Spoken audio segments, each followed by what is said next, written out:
Good evening, it's Saturday, it's 8 o'clock and it's time for some Doctor Who.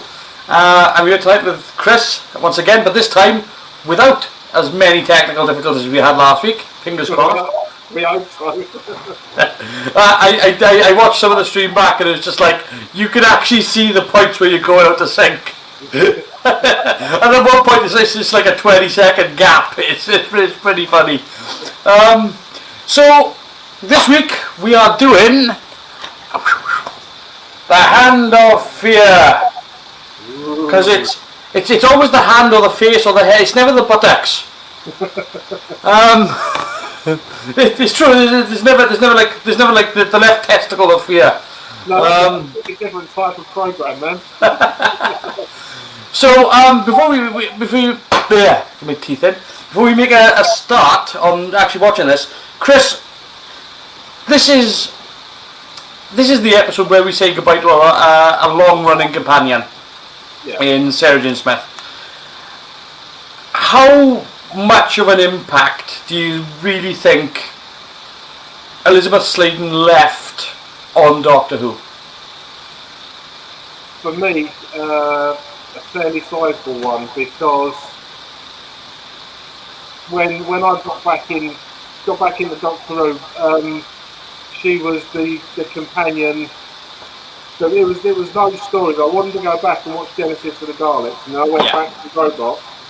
And Tom Baker, as we know, is my favourite Doctor. And Sarah Jane was his original assistant. I know she was a carryover from John Pertwee. Yeah. But she was the original assistant, and she hung around for two and a bit series. Yeah, 2.5 years. Yeah. Yeah, so it wasn't like she hung around for a story and then started off. You know, she was. You know, I quite enjoyed it when it was for the few episodes when Harry was with them as well. Yes. So for me it was a fair sized impact, because she's my favourite Who girl, a companion, assistant, whatever you want to refer to them as. Yeah. I think. Well, I mean, so here's my takeaway from what Sarah Jane brought to the series in many ways. The first time we see her is in... Oh god, now I'm trying to think. It's the Time Warrior, isn't it? With the Sontarans. She's this investigative reporter. She's out there. She's a go-getter. She's she's not to be just like looked at and just a scream queen. She's very much. She's got her own courage. She's got her own strengths. When she's with John Pertwee, I feel like he's kind of this fatherly figure to her. But when she's with Tom Baker, they're friends. Yeah. And it's a change in the dynamic, obviously, as you would get with every regeneration. But I think with Tom Baker, there's a friendship there that these were two people going around enjoying each other's company, enjoying sort of seeing the universe. They had to deal with some horrible situations with, you know, Daleks and all this stuff, but it was mainly these two people having a good friendship. I think that's the payoff for this episode. Yeah, and also not only that, they had a good chemistry, because I believe they were friends in a purely platonic way outside of the series as well. Because if you remember that video I shared you, and someone asked Tom Baker about her just after she passed away, the poor boy started crying, and you know that was a gut punch for me as a viewer. So you know they had a lot of respect for each other as well as friends on and off the screen, and I think that really came across. Yeah, but I mean, absolutely, they totally had a mutual respect and friendship for each other. It's clearly visible on the screen as well. You know, the way they interact. There's this. Just this friendly sort of elbow in the ribs type of relationship between the two of them. But I think, for me, what I think Sarah Jane brought to the series more than anything else was the fact that the show was called Doctor Who, and it was about the Doctor, but it was about him doing things out of friendship. Because otherwise it's just this guy that's just interfering. Yeah. And with Sarah Jane kind of wasn't just willing to just sort of be his assistant. I don't. In fact, we call her a companion because she's not his assistant. You know, she's not there to assist the Doctor. She's there to be friends with the Doctor. And I think one of the things that Sarah Jane brought and Elizabeth Sladen brought to Doctor Who was the fact that you could have a character that was I don't want to say equal to the Doctor because obviously it's the Doctor, so she's not his equal in terms of, you know, his insight into the universe and how to deal with these situations, but she's very much his support network, and she's very much her own woman as well. And she's a journalist. She's streetwise as well. Yeah. But that's what I mean. She's not as, you know, she is willing, she is able and capable. You know, and we hadn't really had a companion as much of a go-getter as Sarah Jane. I think, you know, and not to disrespect, you know, Katie Manning or, you know, all the other people that have gone before, you know, Annika Wills, or they all had this little bit of spark to them. But because Sarah Jane was around for so long, we really got to see the sort of all ends of the spectrum. We got to see her at her weakest, we got to see her at the strongest. And I think, you know, we're going into Hand of Fear. We've come off the back of Master Mandragora. We're going into Hand of Fear. I think this is a really good choice for the Goodbye episode, because it's kind of putting Sarah Jane into a position I don't think we've really seen her in before, whereby at one point she's technically the villain. Yeah. And a good performance from Elizabeth Sladen as well. So, do you remember seeing this, you know, or your earliest memories of seeing this and having to say goodbye to Sarah Jane, or? Well, I don't remember it first time round. I mean, I would have been about 4 years old. But I do remember when I was watching all the Tom Baker stories in 2005, I think it was, when I started going through them all again. Yeah. I didn't have any paper, I didn't look at stories or anything like that. The only list I had was a list of what told me what was missing, so I knew the stories. So I didn't know Sarah Smith was leaving when I first saw this story. At the end of it, I was like, all right. Yeah. He's got to in the wrong place. So, and before we actually do start this episode, then, where do you place this episode in terms of quality for the Doctor Who timeline? You know, where would you sort of go? Oh, it's not as good as, but it's better than. It's not as good as Genesis. Yeah. It's not as good as Pyramid. It's better than anything since 2005. For me personally, that's not me having a dig. I just no. I prefer the 4 episode structure. It's better than what we watched last week. Yes. I would say it's a top 20 story. It's not top 10, but it's in the top 20. Okay, so I might surprise you with something I'm about to say right now. I think this is my favourite out of the Tom Baker stories. I think this is the one that I would actually put. I'm not saying it's the best, but I think it's my favourite. Because production value wise, remember last week I was saying about how a Tom Baker story, sometimes the production value goes up and then it goes down and then it goes up and then it goes down. In this episode, it's sky high. It is sky high. It looks amazing. It's got an amazing cast. It's costumed. Wait till later on, because I want to talk about Judith Paris's costume for Eldrad, because I think it's amazing. I think everything about this episode. The only thing that's not great about this episode is the fact that there's not really. It's a pretty straightforward story, and I normally I would be like, you know, that's kind of a give or take thing. But in here, I think it really works because it's more Sarah Jane, and at the end of the story, it's the goodbye. So it's the emotional goodbye of saying goodbye to this character after going through, and it doesn't even come out of a she's too scared or she doesn't have a choice. She has to say goodbye. This kick. We'll get on when it happens. We'll talk about it more then. But for me, here's why I like this story very much. First of all, they do a lot of what I think is right with Classic Who, which is if you're going to film on location, film on location. Yeah.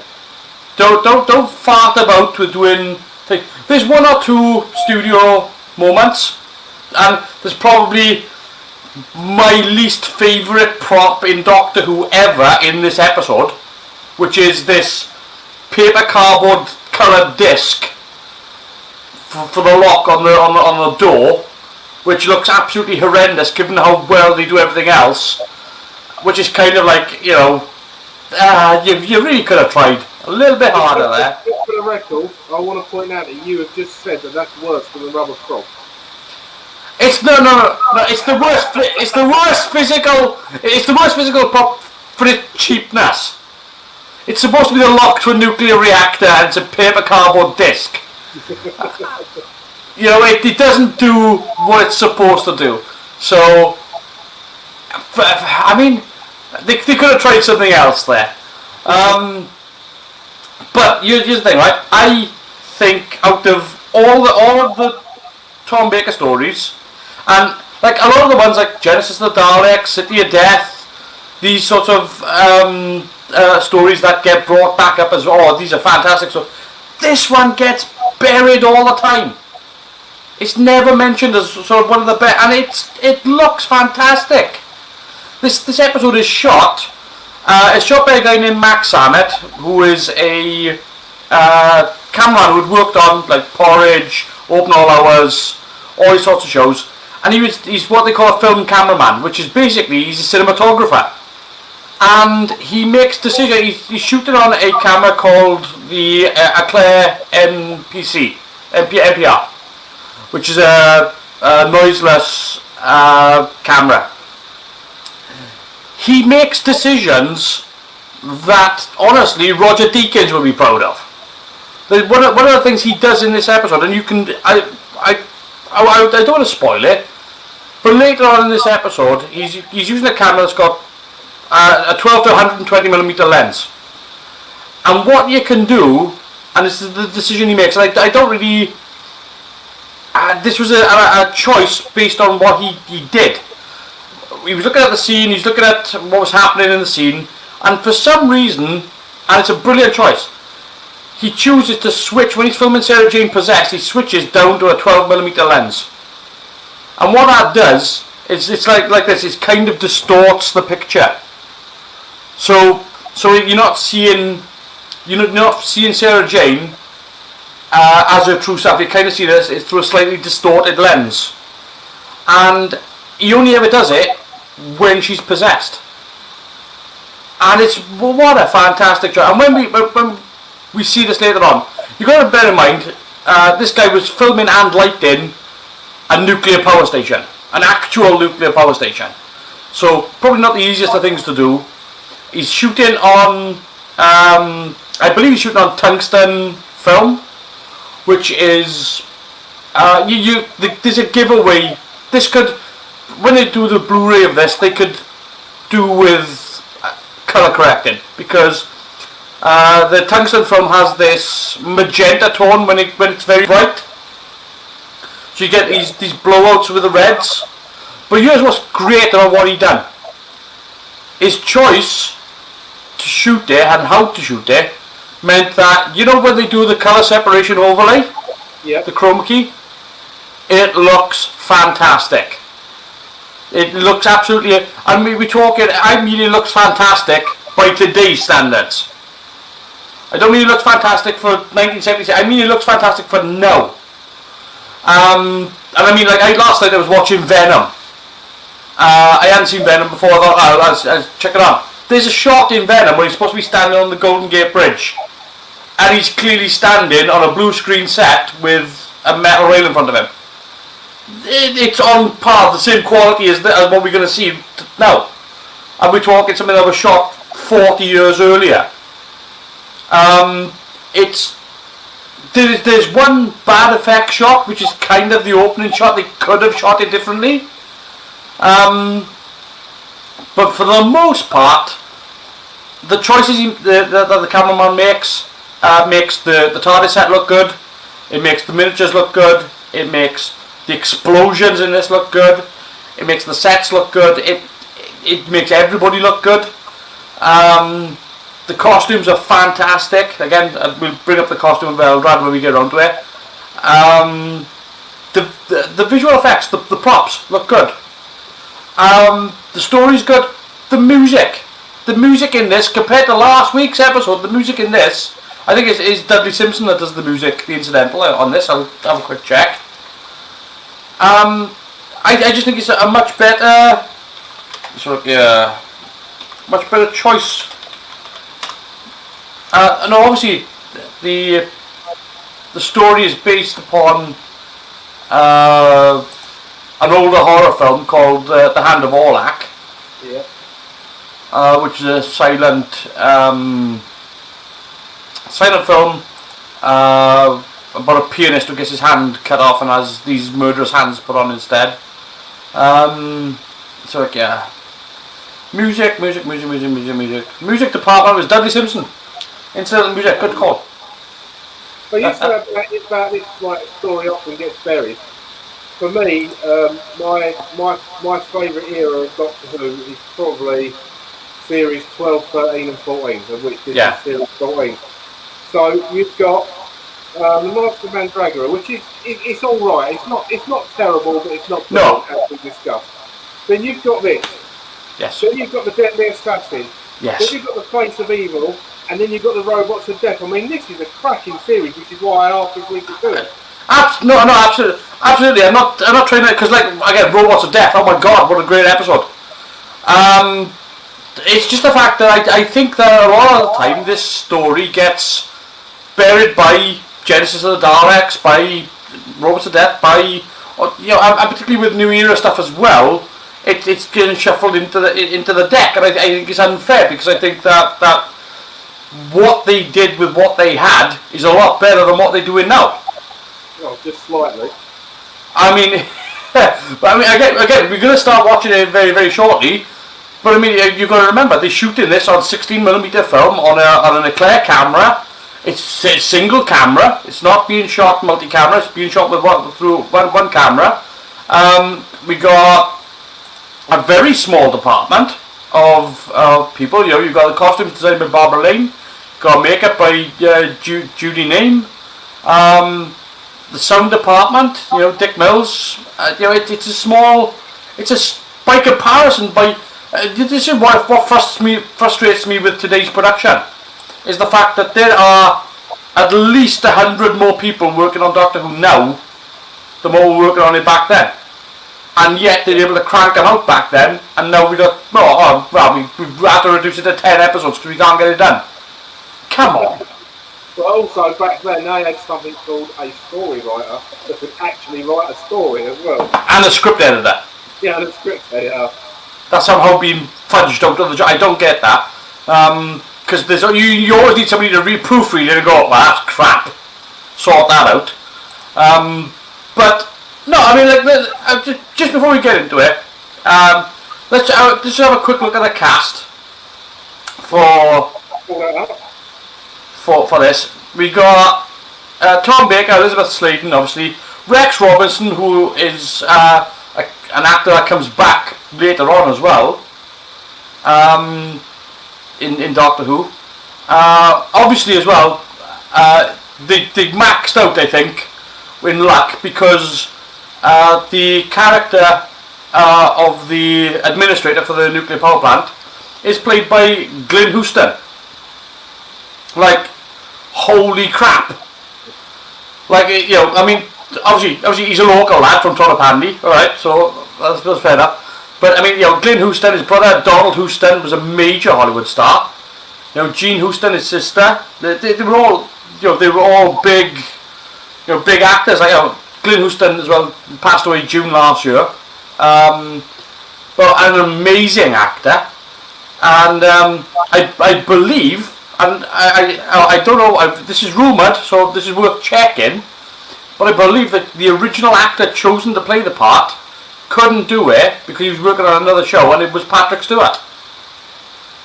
All right. So that's apparently I will check. I think that's in here somewhere. Let's have a quick look. But yeah, I think that Patrick Stewart was originally cast for that part, and he couldn't do it because I think he was doing like Claudius at the time. Blimey. So that would have been interesting. It would have been better than Star Trek Picard. I said that out loud, didn't I? That's okay. Oh dear. It's just it is surprising though when you look at television production, the stalls and the false starts for these shows and the excuses they come up with of we can't do this, we can't do that, we can't do that, and then we look at the shows like this and it's basically a small crew with a small budget, with tinfoil, cardboard, and sticky back plastic, and they're cranking them out. And what I like with this is that the fact to think it's Ark in space made me scream and wow and almost shit my pants as a child because of green bubble wrap.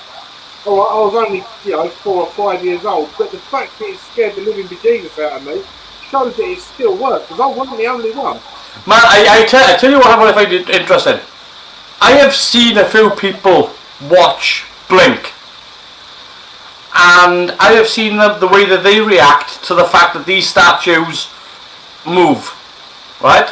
And we know they don't move.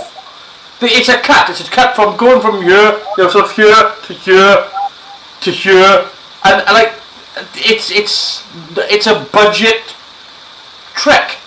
Do you know what I mean? There's no expense involved. But you watch a person's reaction when they first see that angel go from here to here. And they go, did that just move? And since you've got them, you don't need big, expensive, glorious, Avengers Endgame CGI level effects to tell a good story. If you've got a good story, just find a way to tell that narrative. And I think that's what I like with Hand of Fear. There's a lot of what they do well, minus what they do bad. And I think that, okay, yes, Genesis of the Daleks has a more politically charged story and has a more... I think that Genesis of the Daleks has a more connection with the fans because it's the Daleks. But I think, you rip that element out of Doctor Who with Hand of Fear, and you've still got this bloody good story which has an emotional end. So I think that's all we can say about it before we get into it. I think if there's anything else you want to add, Chris? I don't think there's anything else I can add, my friend. I think that's it. We're ready to go. Yeah, let's go. Right, so 3, 2, 1, boom! Here we go.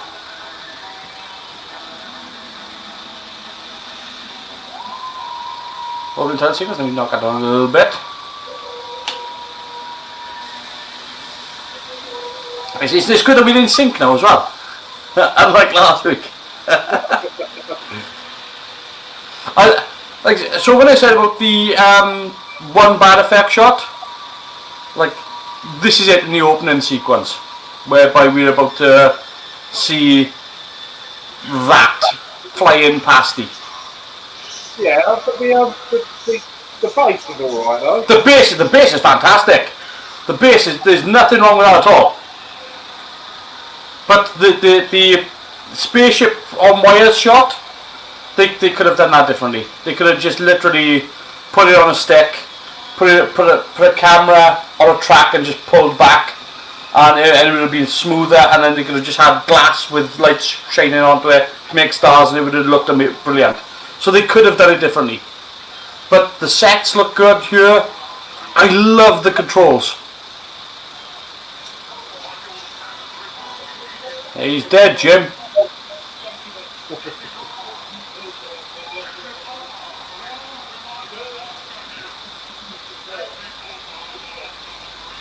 I mean, you know, these aren't the most expensive of props. You know, they're essentially door knobs. That's a slightly better job. Yeah, it does. This is my thing. If we take that out of it, replace that, leave everything else.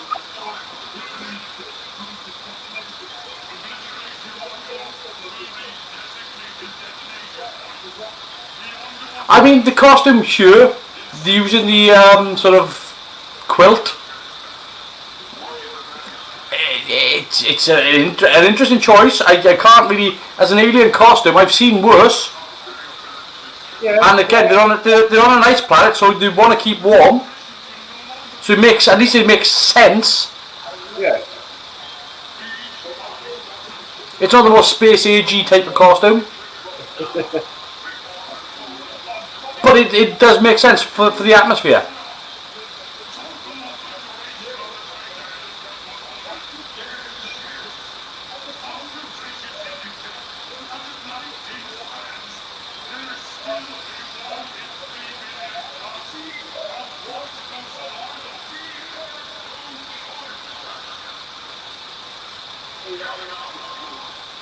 So, the other thing I'm going to say here, boom. See, that shot looks great. Yeah. No, the thing I was going to say actually was story-wise, you don't get an opening to Doctor Who like this anymore. No, you don't. Not at all. Like, you have no idea what the, you know, it's only later on you figure out what the hell is going on. You know something bad is happening. Yeah. Yeah. You don't often start the episodes now with who are they, why are they, and what's that. Yeah. And it pays off later.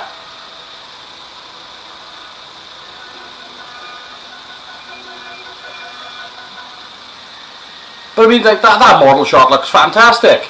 No. I'd love to see that on Blu-ray. Because again, these 60mm prints are just going to blow up, just absolutely spectacular.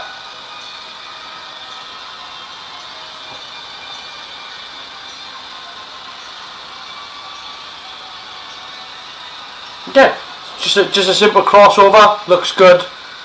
Nice little blend. Got a plug on. Fade out. And I love the fact that they literally landed a quarry. It's brilliant. But what I mean, like this is what I mean by the production value of these shows, these episodes being separated by such a huge margin. Like they went to this quarry and they said, "Can we sort of blow up the side of this cliff?" And they were like, "Yeah, we'll do that for you." And it's probably one of the biggest bangs in sort of TV history, I think. I don't actually mind that Cardiff, mate. I see it. Look, when they changed the roof, But I don't mind that one. when they changed the roof for Legopolis, it looks a lot better. It's literally just because the roof is so flat. It's my biggest objection to it. It's such a dainty little box, and with that flat roof, it just when they put a larger stacked roof on top of it, it looks so much better.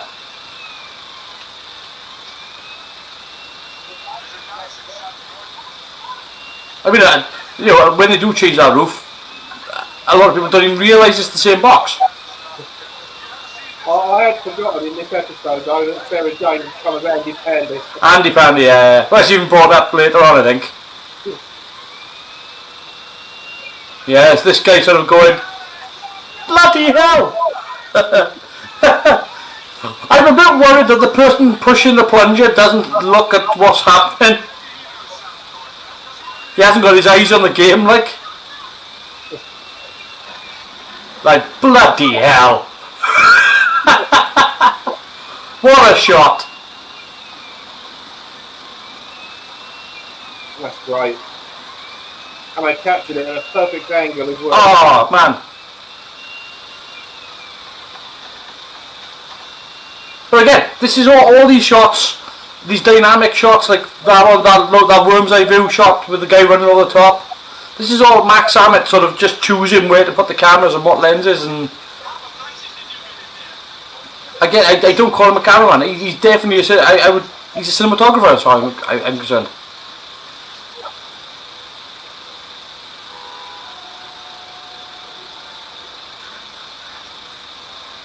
Like, look how close he punched in on Tom there to show his concern. It's all these. You know, he's choosing what to say. You can see, look, there's the TARDIS in the background. These push-ins, these zooms in. I mean, at one point there's a zoom in, crash, zoom, and rack focus as well. I mean, it's stuff they just don't do. You see it in cinema, you'll see it in films, you won't see it in a TV show anytime soon.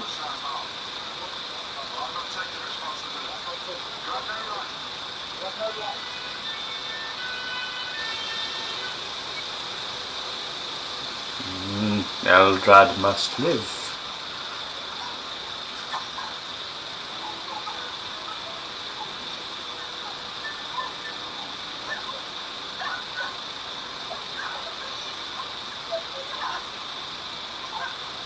It's just Elizabeth sleeping with tumbloads of dust being dumped on her.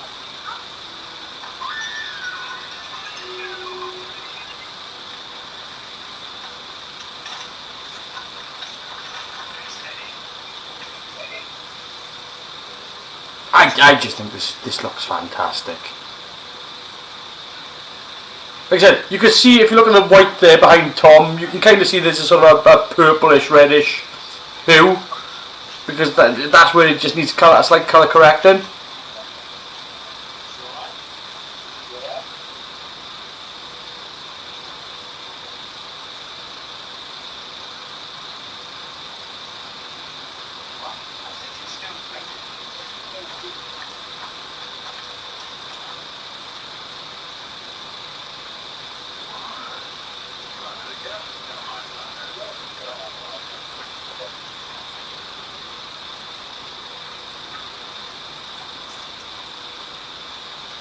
Imagine the paperwork today if that had happened.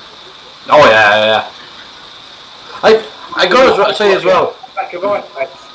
I gotta say, one thing I thought was done really well there was that this is probably the only time I've ever seen Tom just disregard his scarf and his jacket. He was, you know, it's that sort of, he showed concern for Sarah Jane, so he just like nothing else matters. And I don't think I've ever seen him sort of do that. He's always used the scarf has always been a part of him.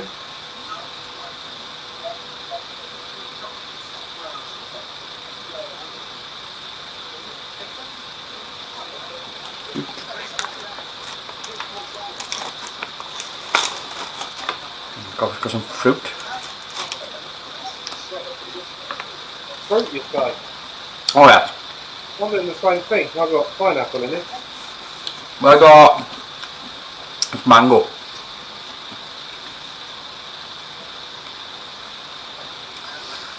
So yeah, now we obviously like gone from location onto set into studio. It's still good choices.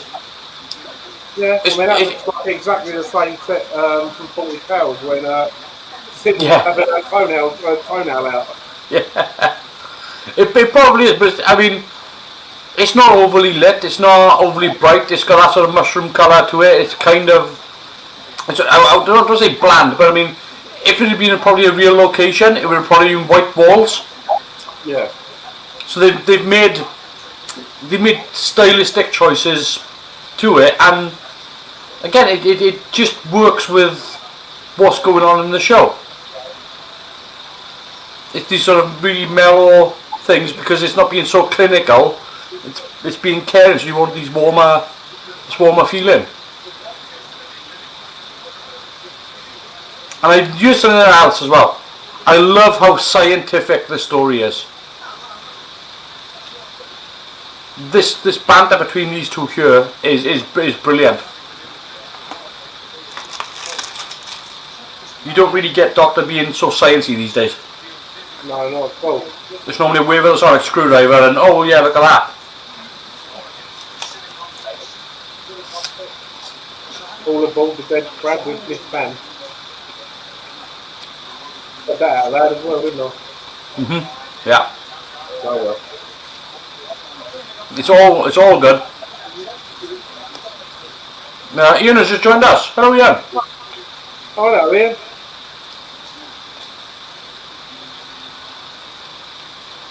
No, but I like the scientific reasoning that goes on between these two. You know, it's not just a case of he's not really trying to convince the professor that there's something, the doctor's not trying to convince him that there's something wrong. He's able to explain it to him in a way that he's got the proof in front of him, and he can go, oh yeah, you know, clearly that's the only explanation.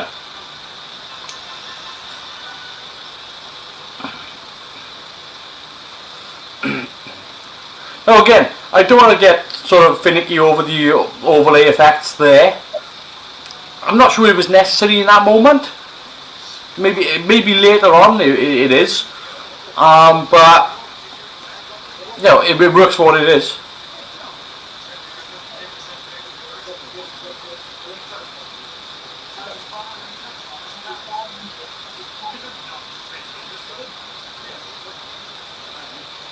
See, he's laughing about it there as he's trying to explain it to him, but now comes the rationalization part whereby he's showing him, oh yeah, look at this, look at that.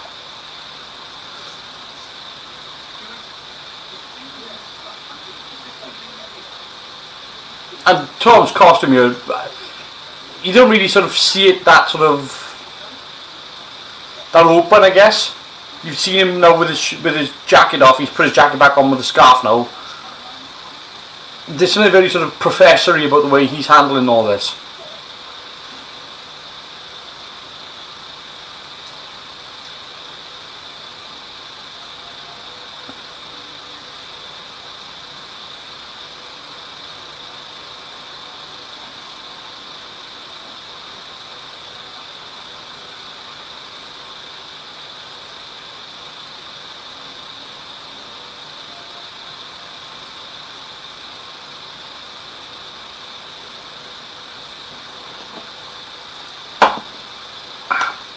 I was going to drink my coffee then, but I've already drunk it, so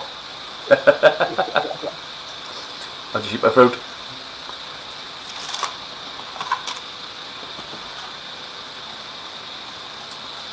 I took that. I had. One sec.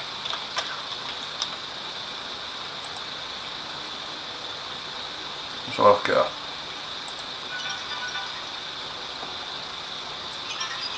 So yeah, Rex Robinson.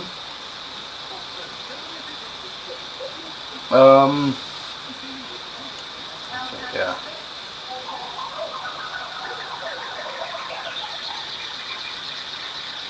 It says here he was in Superman 4.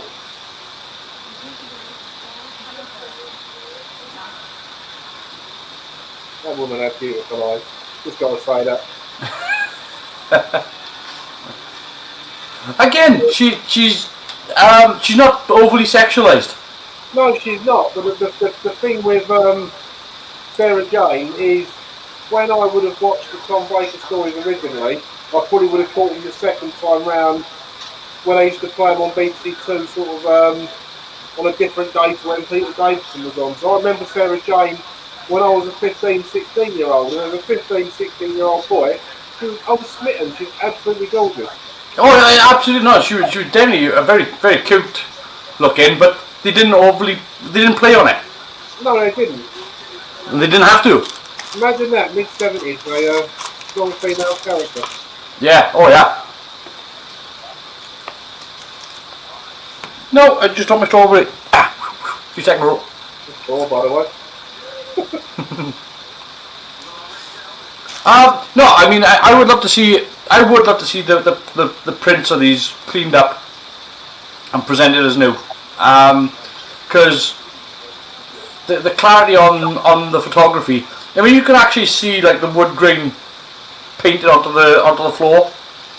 You know, for the flooring tiles there. All the sets, the props are looking good. Again, we have the issue later on, but that we'll get to that when we get to it.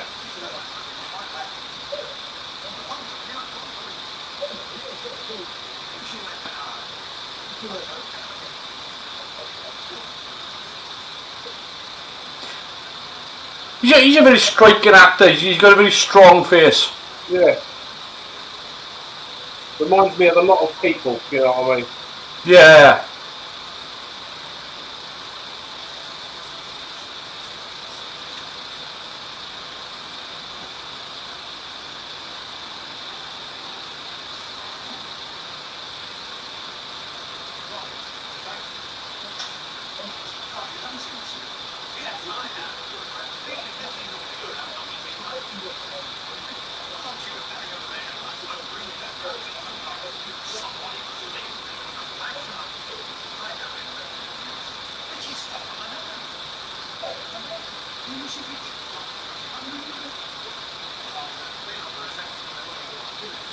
I love the fact that Concern is now changing from her being not well to what's happened to her.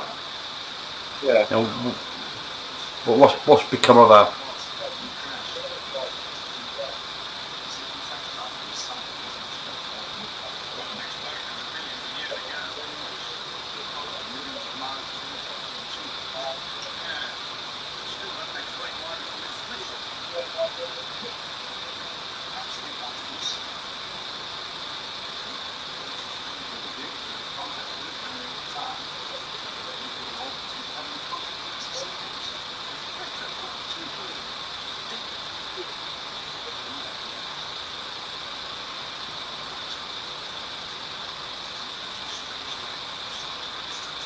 See, all this reasoning, this debate back and forth about trying to work out what the hell's going on. It's not wasted material. No, it's not. And, you know, when we've watched some of the newer stories, and I've said to you, there's something I can't put my finger on. It's stuff like that. You don't get that back and forth anymore. No, and again, they shorthand it because they don't want to get hung up on it. But the details really sort of flesh out the viability. Yeah. You know, it makes the villain like, you know, how do you rationalise this thing coming back to life? You know, and by having this back and forth, it makes the scenario a little bit more. It would be like having, it would be like having, say, the Borg just show up, and no explanation as to how the hell, you know, they're able to assimilate people. It would just be like, oh, they just assimilate them. Well, how? You know, it's only, you know, as you get to see the assimilation happen, do you buy into it. If they just showed up and just assimilated people, here we go. This is Sarah Jane now being filmed on a 12mm lens, and it just, what, such a, you can see it distorts the sign, it distorts her. But it's only for her.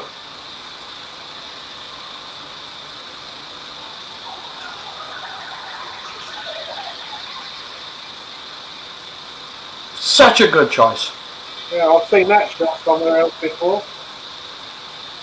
Mr. Morris.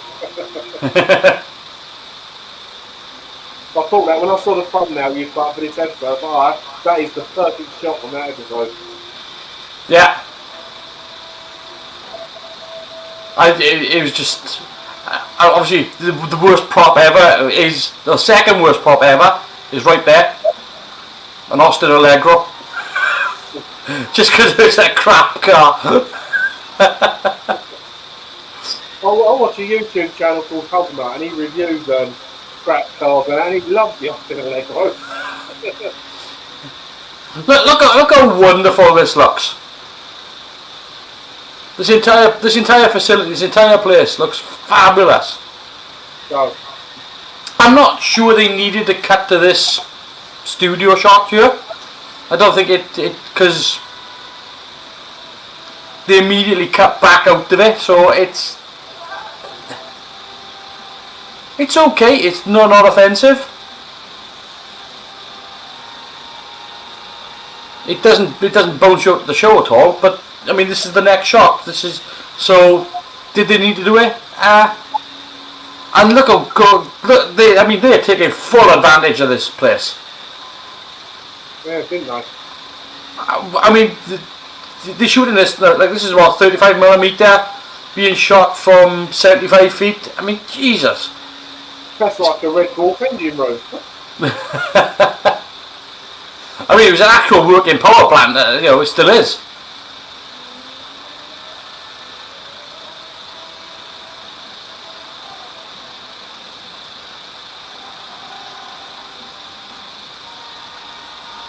It's like driving a frog, a rubber frog.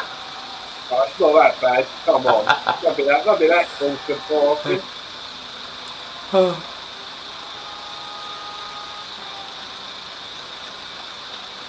I mean, such dynamic shots.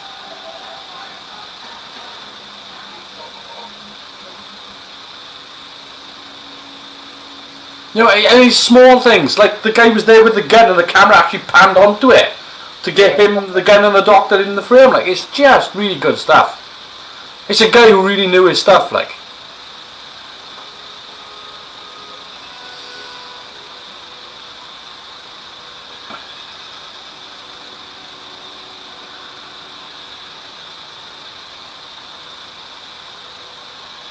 I mean, look at the toys they've got to play with. Giant tracking platforms.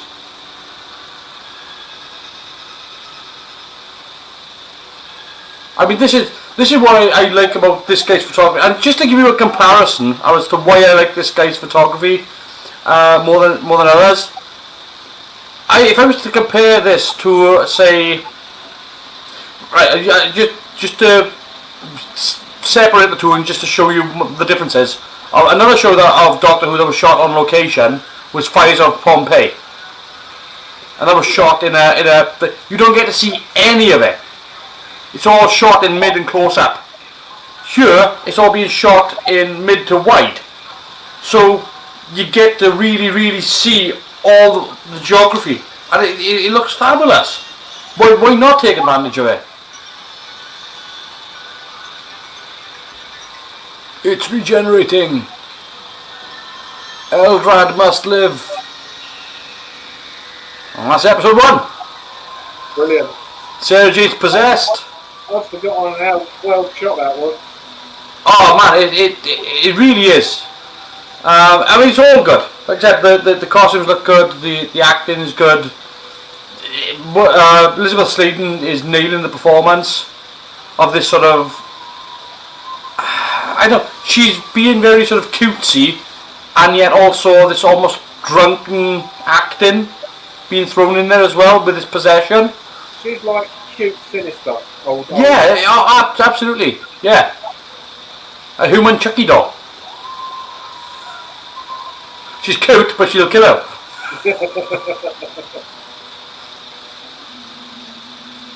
And again, by comparison to last week's episode, even when they changed to studio now, it's not jarring. It's not like foam rocks and wobbly walls.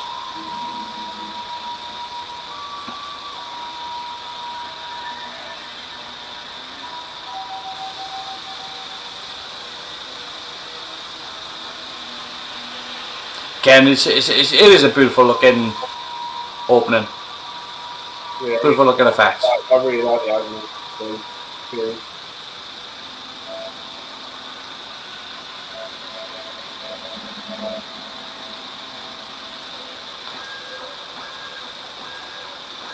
So this is not the prop I was on about. That's wrong. It's not this one, even though there's no latches on the door. It's that bloody rainbow thing right there. It's. I mean, they've done everything so well. Why would you cut? I mean, I don't get it. They've even been on set.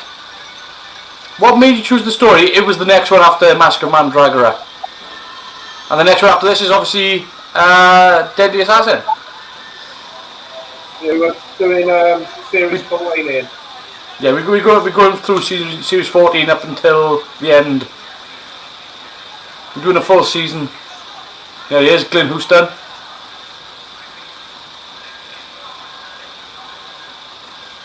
Now, the other thing I like about the story as well, with the acting and the writing as well, is that you don't get it these days, but they do a lot of talking over the top of each other, like a normal conversation whereby these people, there's stuff going on.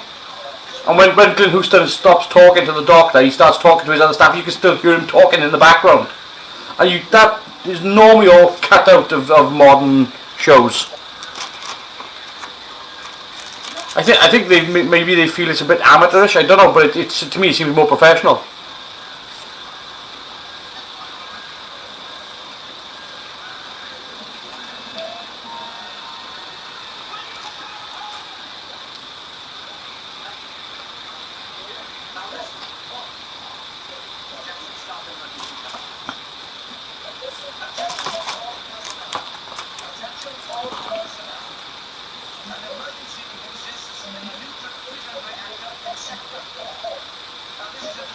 A fly going on his head there.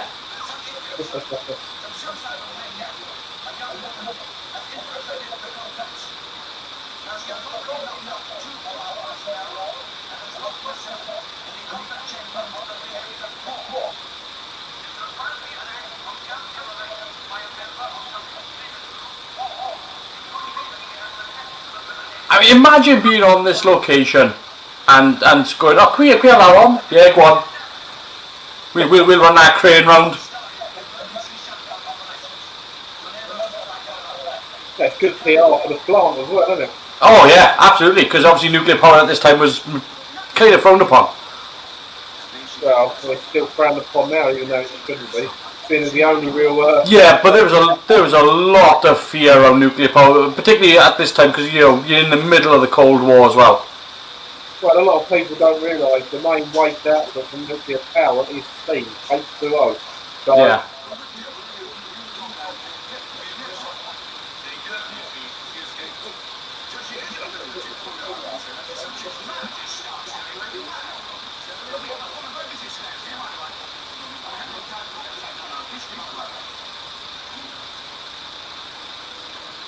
But now you're going to see some sort of real banter going on here, and they're all going to be sort of interlaced over the top of each other, and it's great. It's really good direction. Of course, the director who done this actually died not long after doing this, I think. Really?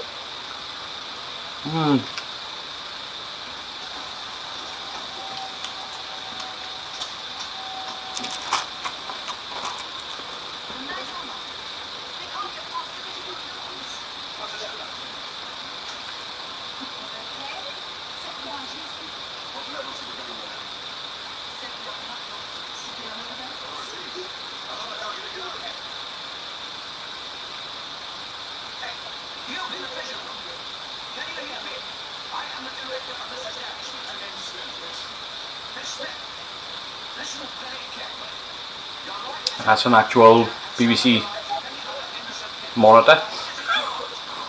One that's normally used for outside broadcast.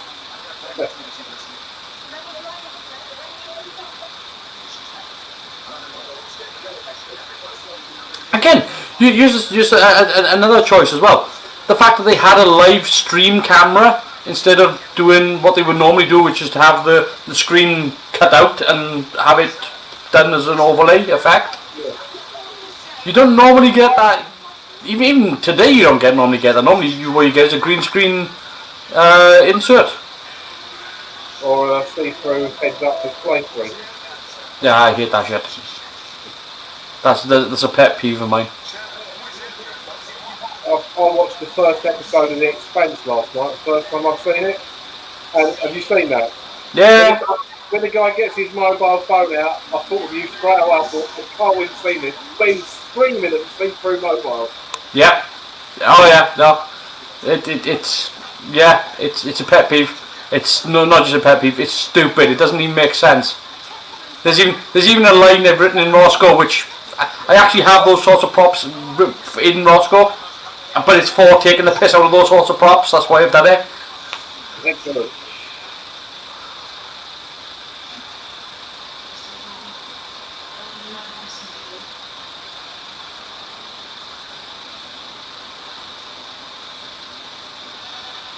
The look on her face is brilliant, isn't it? Yeah.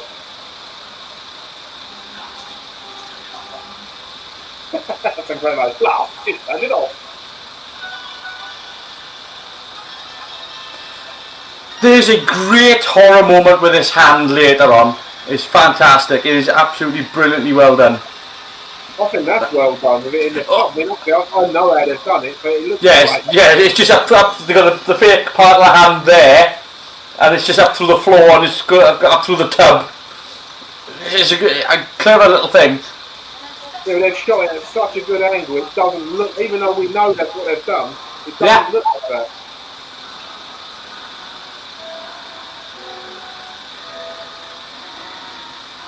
But that's what I mean. Like all the props look good, the filming looks good, the sets look good, the costumes, the whole lot.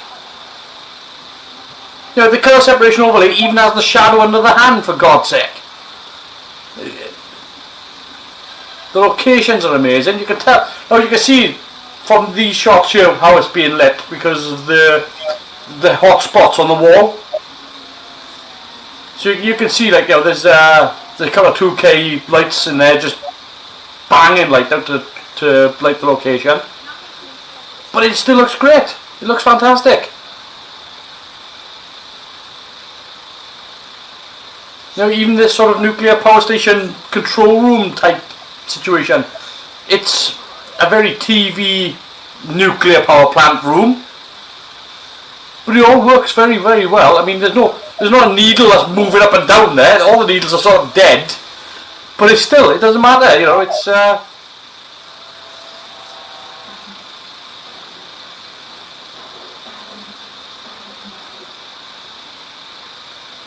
Yeah, whenever I see something that was filmed and is set like in the 1970s, I do view it as a period piece. That's like the best windmill ever. What's wrong with you? it's like somebody's just twirling one of those rainbow umbrellas. And why they thought that was a good long... Watch this stunt video now. It's a shame that it was filmed... Not really... I can understand it, because... Good stunt. 3-story drop, but they couldn't show the full stunt. They just filmed what they could film. If they couldn't really show the full fall then. But brilliant stunt. Rex Robinson actually, apparently, I think, let me just have a quick check. Yeah, Rex Robinson actually wanted to do the stunt himself until he got up to the steps and then said, no, the stuntman can do it. Yeah, I want to do stuff. No. Yeah, as soon as we got up there and started looking down, it was just like, ooh, that's far. Yeah, certain parts of his body went. Yeah.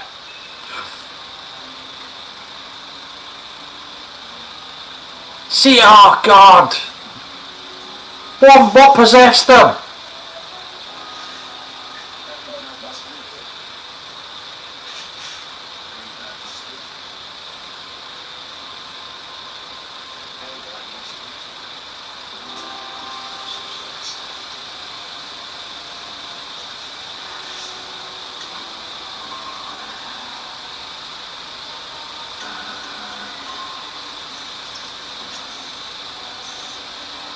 I regret that, haven't I?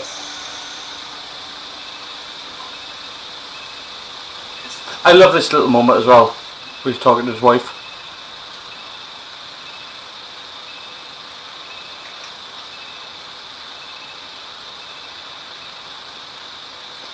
It's not often, again, I hate ragging on New Who as well, but it's not often you get characters with lives, side characters with lives.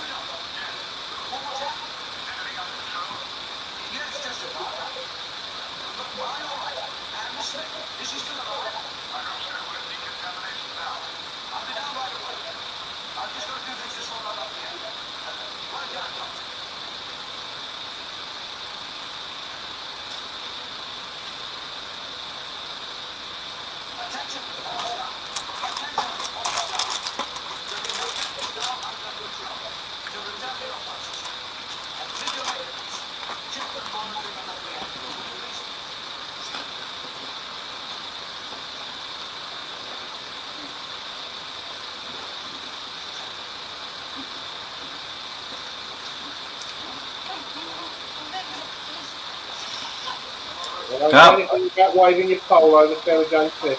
No, I was just going to mention how they predicted the future would be. Because it says there's a big sign in the background, keep washing and drying your hands.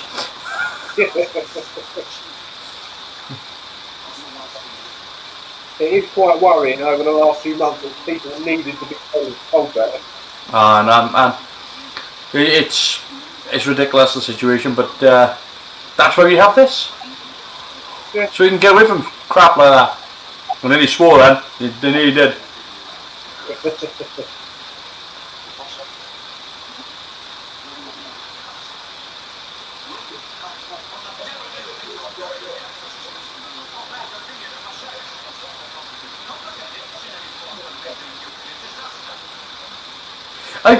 Here's something, right?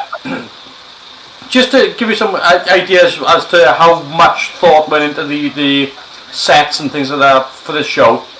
They've deliberately painted the door to make it look like it's lead. Yeah.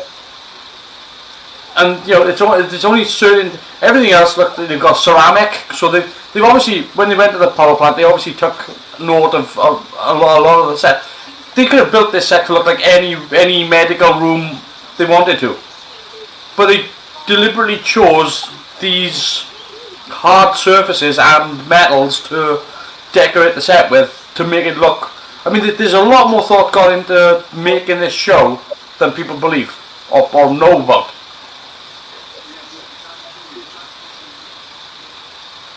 No, it's not just another bathroom. If you pay attention to the details, there's a radiation sign near the sink there for disposable for disposal of items.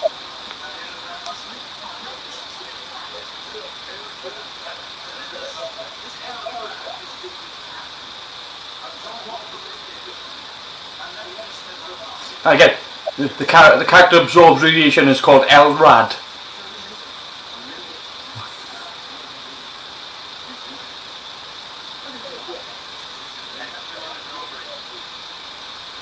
Elrad must live. That's handy. Yeah, very handy.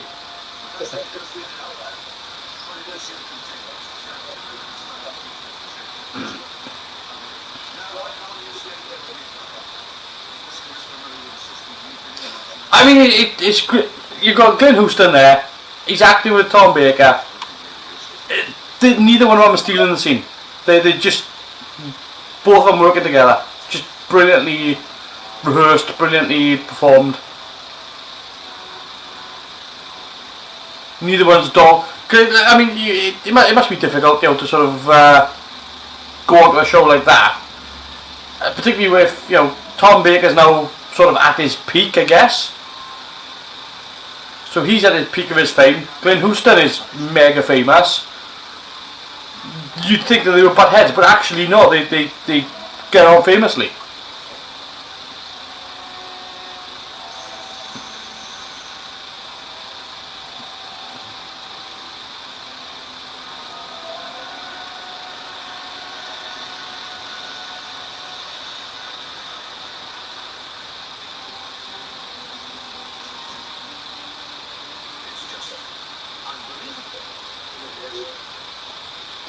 Again, that's a good looking prop as well.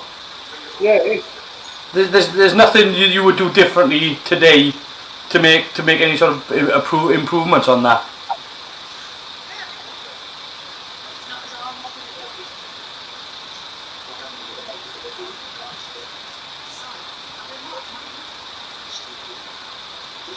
Again, I may be being a bit biased here, but again, this is why I love this story out of the Tom Baker run. It's just the fact that everything is executed really, really well.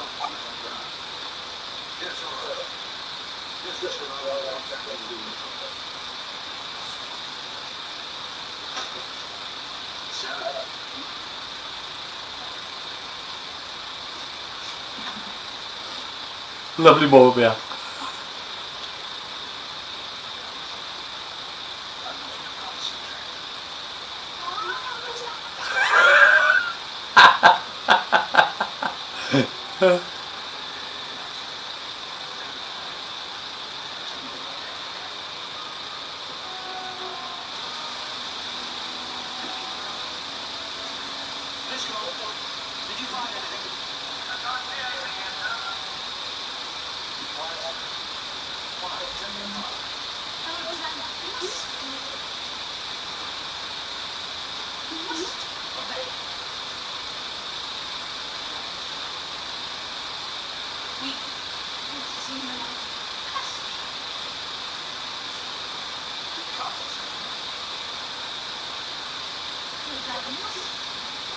Yes, wash and dry your hands, then monitor.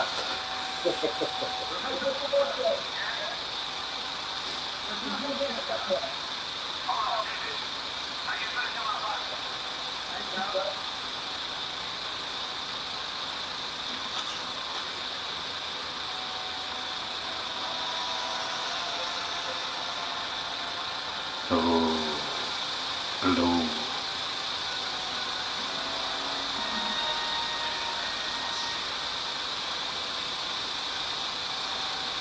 See, I like sort of what he's doing. I just wish he had sort of paid a bit more attention as to what Elizabeth Sladen had done, because he went very, very zombie with his performance of being taken over by Eldrad, whereas she was a bit more playful with it.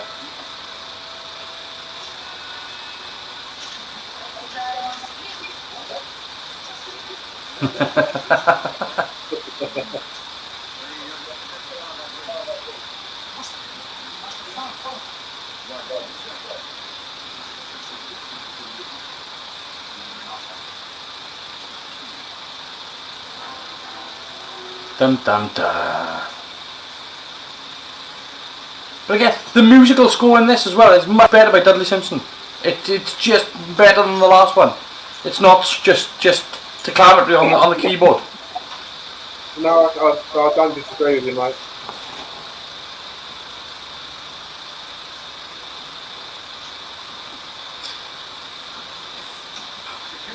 So there's a great moment coming up right in a second, and I think it's one of the best moments for a horror. It's a great moment, which is the hand is about to react. I can imagine watching this as a little kid and just freaking.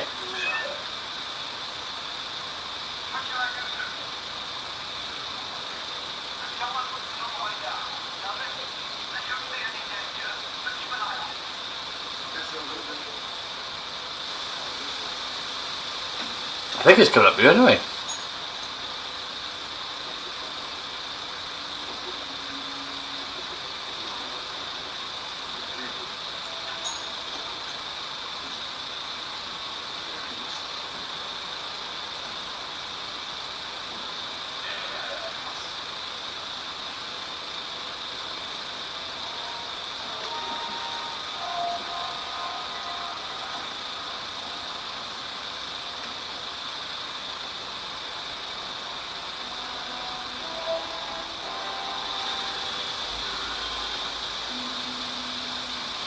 That's brilliant. Yeah. I can imagine watching that as a kid and just being like, what the hell? Yeah, that's a pant filler.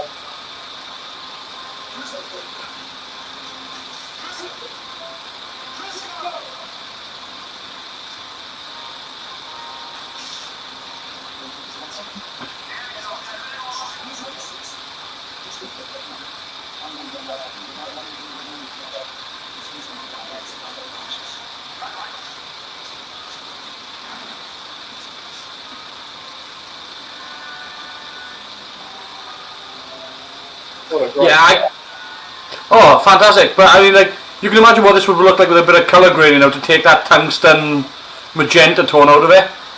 Just to see its all, its full colours. And but again, brilliantly filmed. So you got all these, you're seeing everything, all this wide angle stuff. Cuts back to a 12mm lens, so it's distorted when dealing with these possessed people.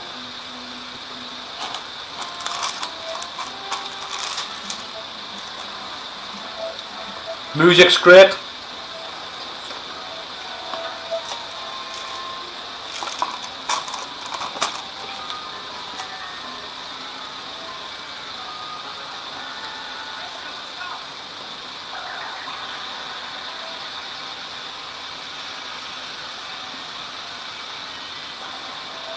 Brilliant choice of location. Fantastic.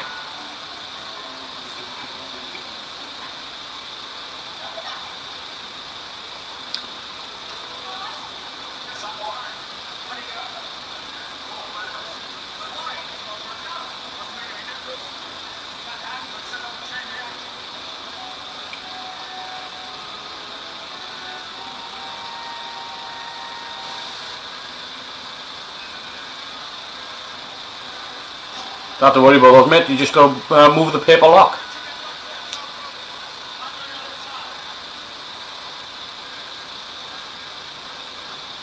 They're like Sarah Jane's going to go back. Yeah.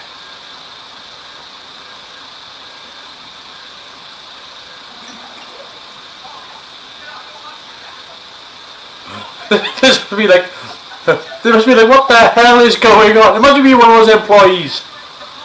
You just had to evacuate, you just come back, and now you're going to evacuate again. At least he ain't got to phone his wife up and tell her. Yeah. Because he hasn't phoned her up and said everything's okay yet.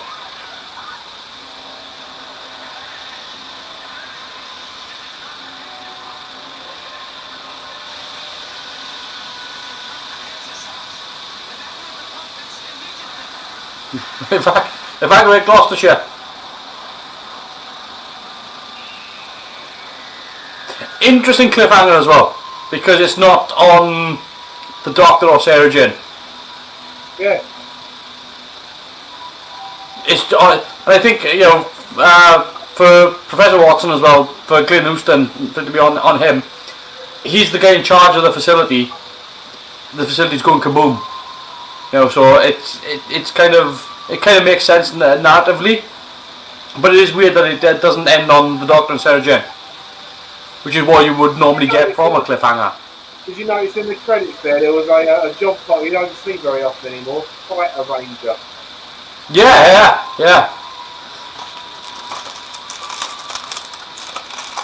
There's lots of things that you don't see in anymore, like script editor.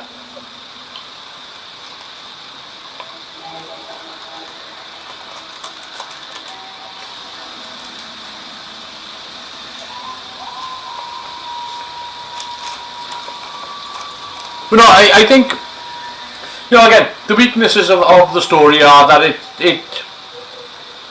where you would normally get, again, looking back from last week, this is why I think this is better than last week, because now we're into episode 3 and we're about to see the villain, which we didn't really get. You know, the weaknesses are that it doesn't really go anywhere with it, but does later on.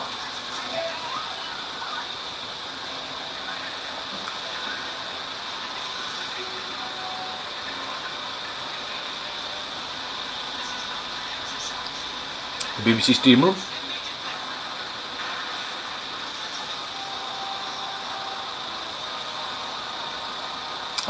And it's worth pointing out as well that if you have electronic equipment, it must explode, because that's what electronic equipment does when there's no power. And someone must throw a bucket of dry dirt at you. Yeah. For some reason, people keep loading these computers with TNT. They do it all the time on Star Trek.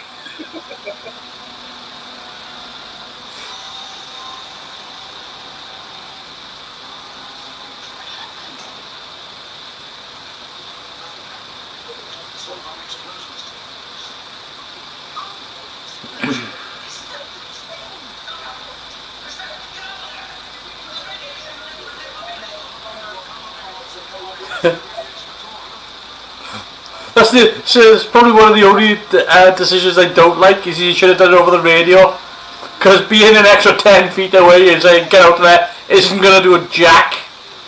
No.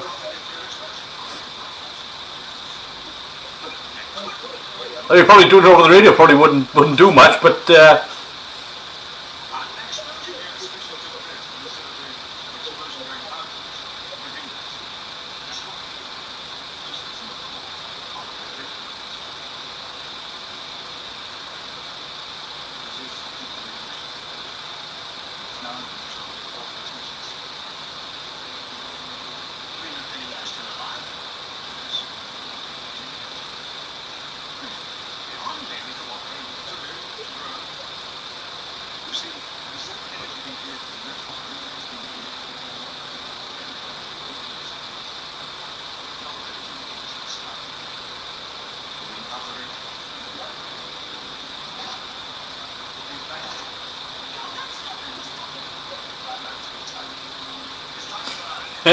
Good reason. At the top of his game here, Tom Baker, isn't he? Yeah.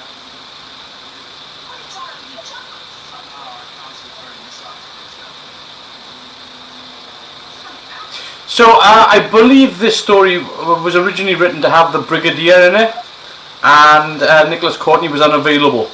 So this was sort of going to be a unit coming in to deal with the problem, and it couldn't happen. But obviously, this wasn't the original story for her to say goodbye either, because the original story was going to be aliens involved in the French Revolution. And she was going to get killed, I believe, as well. I think so, yeah. Oh, was it French? Oh, French Foreign Legion, was it? Something like that. Didn't happen either way, so. Yeah, she didn't want them to be. She didn't want the character to be killed off or married off. She wasn't happy with the fans having that. She wanted the. She thought the fans deserved a bit more.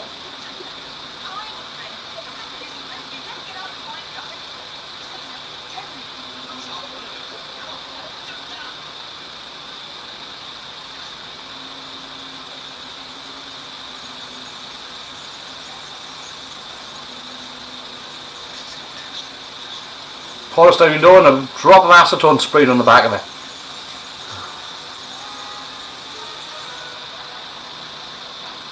Very effective stuff. That always looks effective, though, doesn't it? It always does, yeah, it works really well. The only other way to do it really would have been to have made a wax door. And that really would have worked, but I'm glad they shut the gates, though, because, you wouldn't want to... radiation to get out of no, exactly, yeah. Again, you've got to be safe.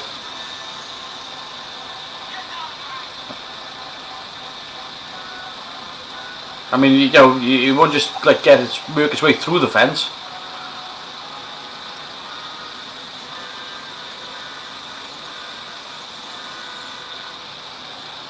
I love the music. I do love the music. Yeah. I'm waiting to stay tonight, Matthew. I'm going to be Eldred. Yeah.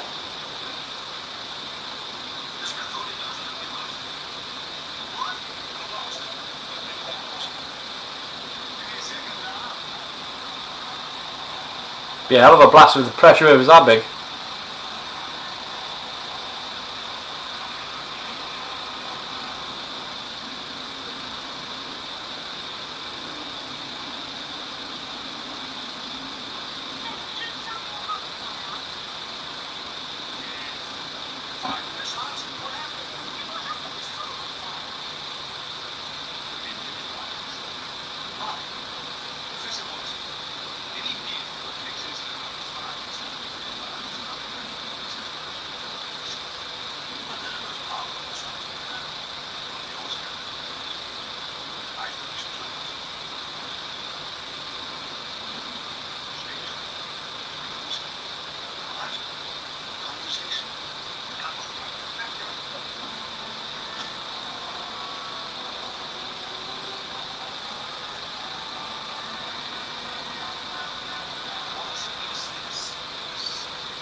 Yeah, again, simple and effective mechanism. You're just flooded with smoke. Good reveal. Fabulous costume.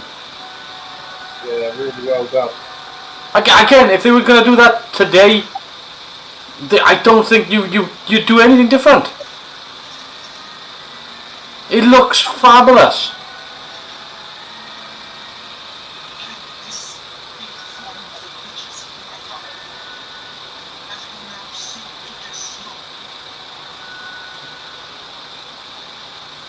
And Judith Paris looks amazing in it.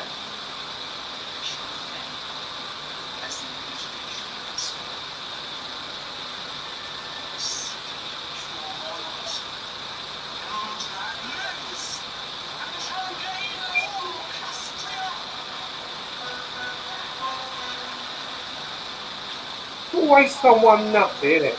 Not even, never someone nice turning up. Everyone just popped in for a cuppa. Yeah. Always someone maniacal.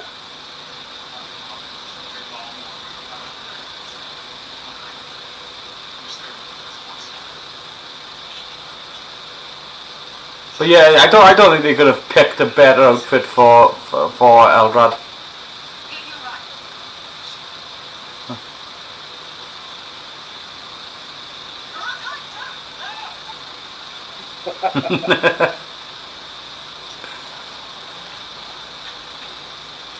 See, this is what I mean. This relationship between Sarah Jane and the Fourth Doctor, it's just one of mutual friendship. It's just two mates dealing with a situation.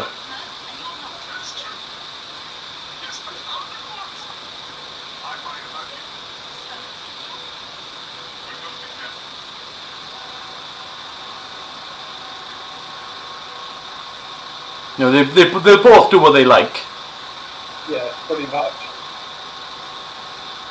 Again, that's what I was talking about, the contribution of the character of Sarah Jane earlier, was because this is her showing that this character does what she likes.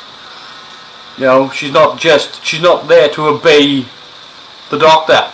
You know, as much as I love the Doctor and Jamie relationship from the second Doctor, he pretty much does exactly what the Doctor tells him. Whereas Sarah Jane she just does her own thing.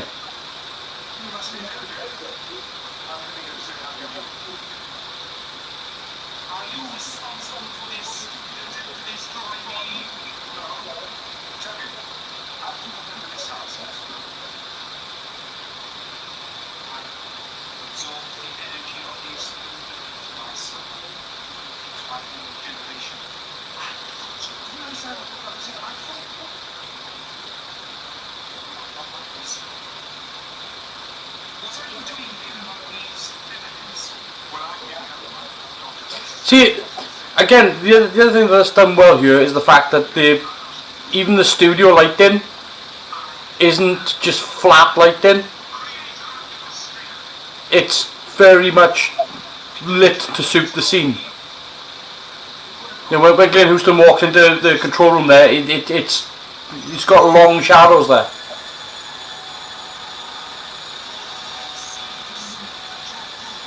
Such a weird effect. I like it though. Simple, works.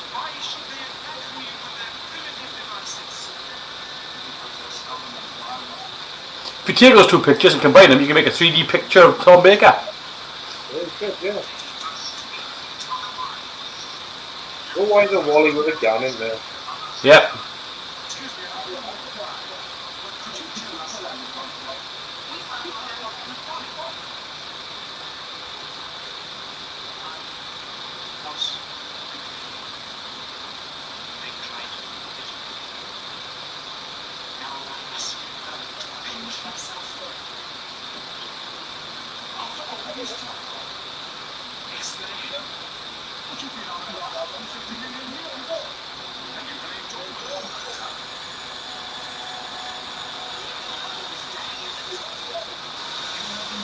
Such a simple effect as well with the blue eyes. It's just reflective material with a light behind over the camera lens.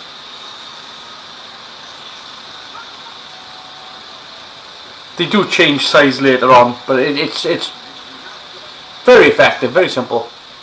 Yeah. It's pretty much the stuff that you get the what do you call it? Hazard strip material. Yeah, I know the stuff you mean. Oh, we had some scrap at work, and I cut it into 1 centimetre squares, and I made a pixelated Space Invader thing on my arcade cabinet. Yeah.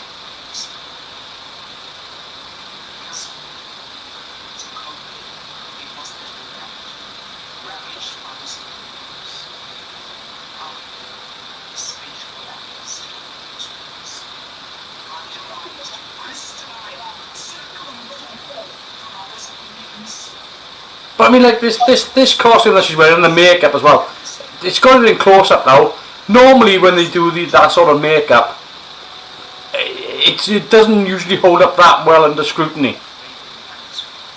Whereas, we've seen like Sontarans and Zygons and all this stuff. When they normally got the hard edge around, and the black eyes, the panther eyes, the panda eyes. I mean, and there's usually a disconnect between the makeup and the person. The way they've got this arranged on her face, it just accentuates the features, and it just looks really good. Like you could see people going to like Comic-Con dressed like that. Sorry, Chris, what was that? But not only that, as well, the actual grey face makeup. If you didn't know any better, you could assume she'd been colour graded down to black and white. It's that good.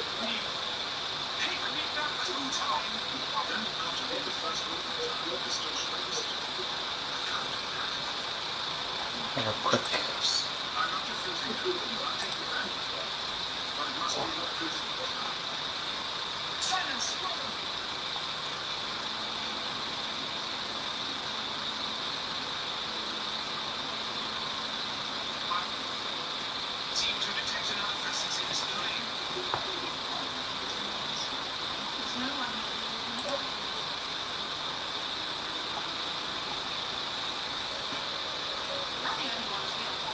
Oh, you wouldn't be allowed to shoot guns in Doctor Who these days. Ooh, no. You couldn't even say gun, you got to say weapon.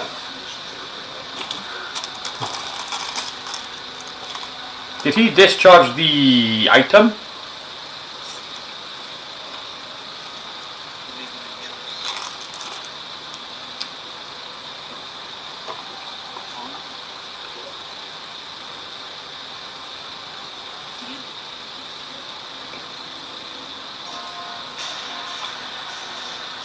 Take that, more.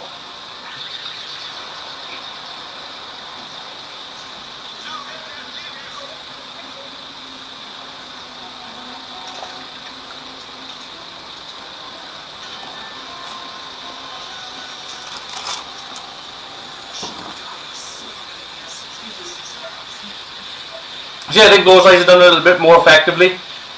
They're a little bit smaller.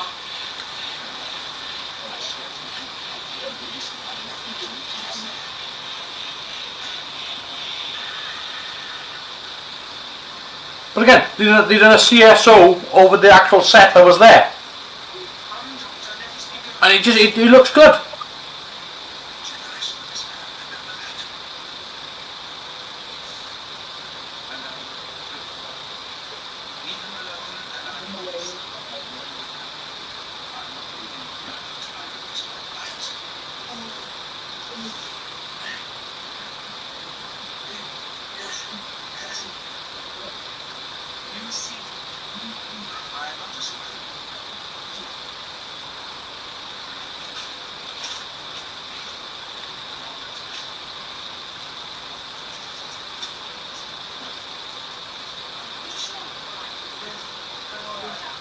I wonder if there's a relationship between Eldrad's people and the Weeping Angels.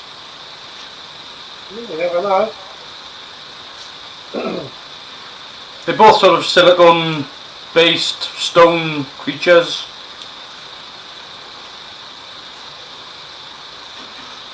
There is a difference, but obviously with the Weeping Angels being quantum locked.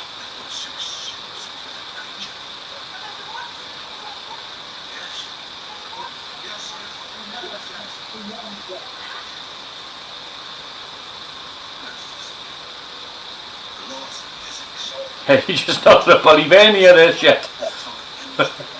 No matter what I tell you, you ain't gonna buy it.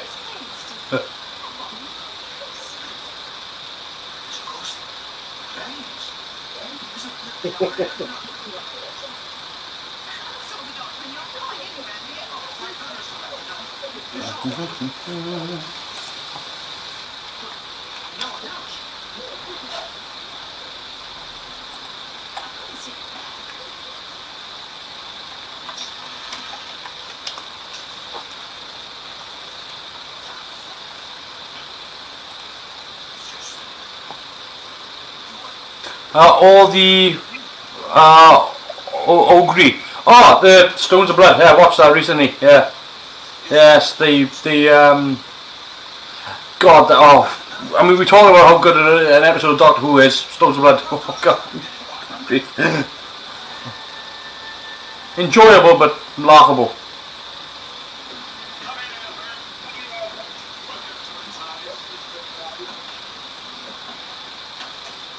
Actually, I not only did I watch it recently, I have it right here because I watched the entire Key Time.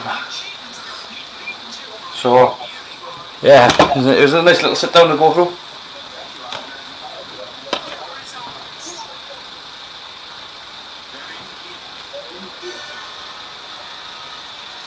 Stop it with this blue-eyed crap.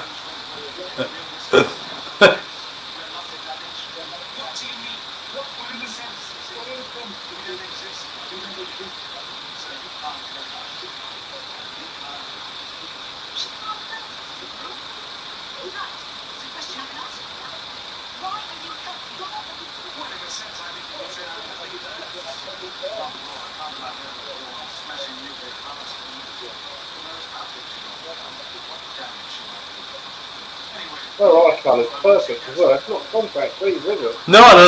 So it's Judith Paris, yeah. And I mean, I think she was a dancer as well. So she's Well stacked. well, she's got a good physique. She's strong. She's not just skinny like. Yeah. I was being a bit less politically correct. I do apologise.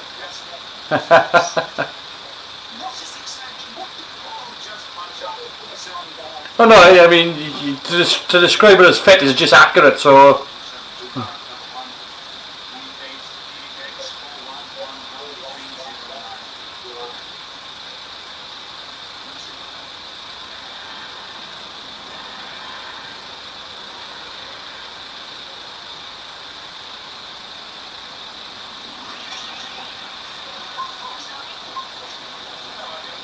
again, the lighting choice for this TARDIS set works brilliantly.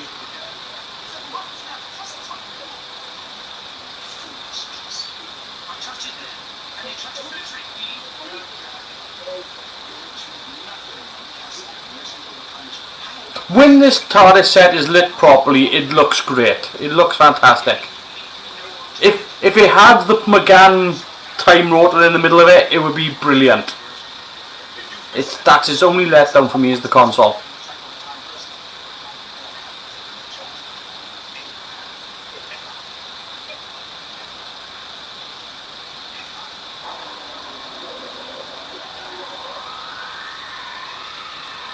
Again, lovely landscape model set.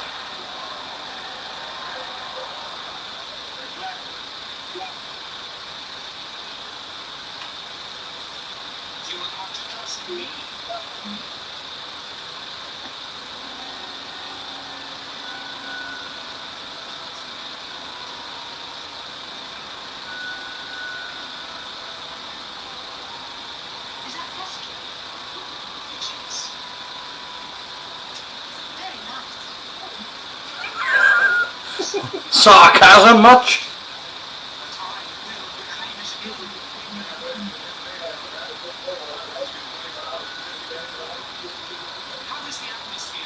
Like look at that for a composite shot. Yeah, it's really well done. It's unbelievable for 76. No, for 1976 on a TV show, that's ridiculously good quality.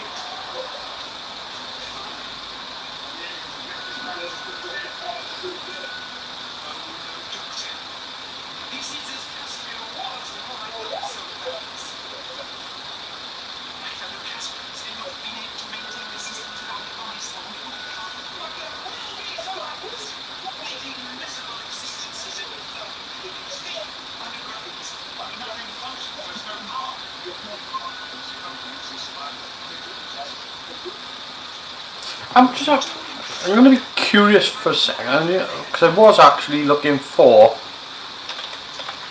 movies.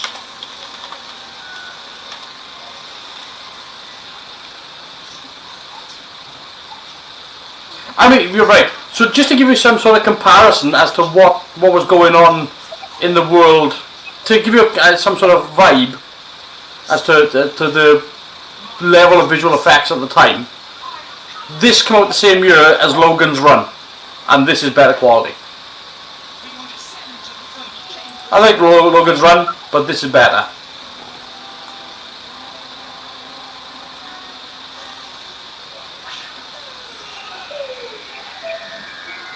Yes. No, well, clearly somebody took offence. So that's how, yeah, some of the other films that come out that year, one of my favourites, The Outlaw Josie Wales, Clint Eastwood, The Enforcer, yeah.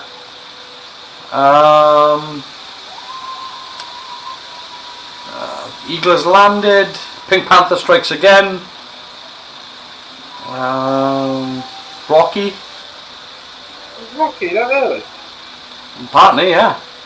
Blimey, I thought that was closer to sort of late 70s. No, looking at this, 1976. So, Battle of Midway, Taxi Driver,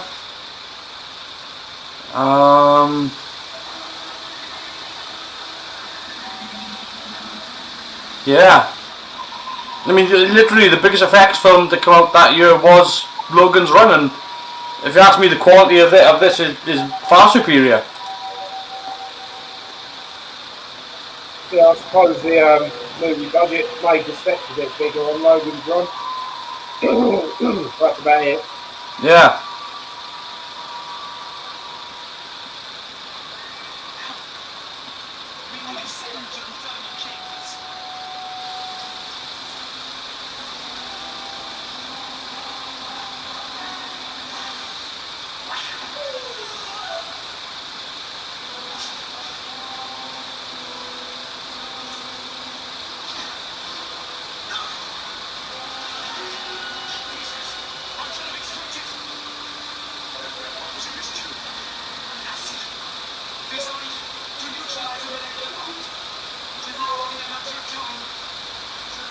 I even like with Elrod's costume as well. Even like the layout of the pattern of the gems on the stones, because it's not just it.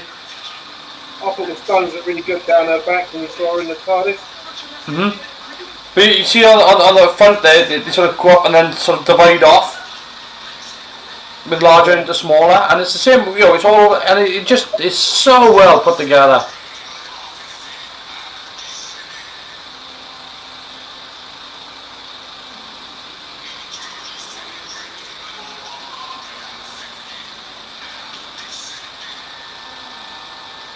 I mean, we've had a couple of episodes now without effects. It's gone a little bit effects heavier with this episode, but it's still.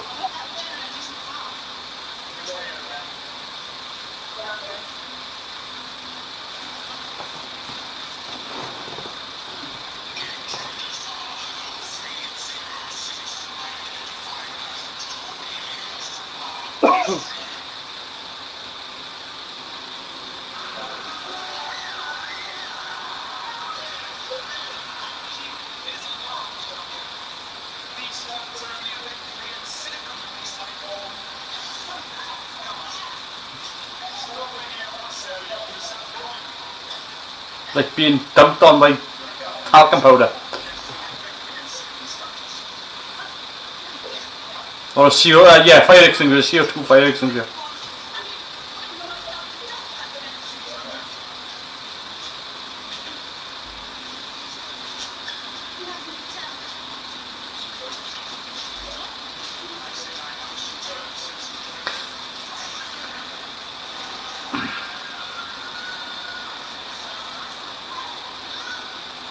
Yeah, it's a shame about the foam rocks there, but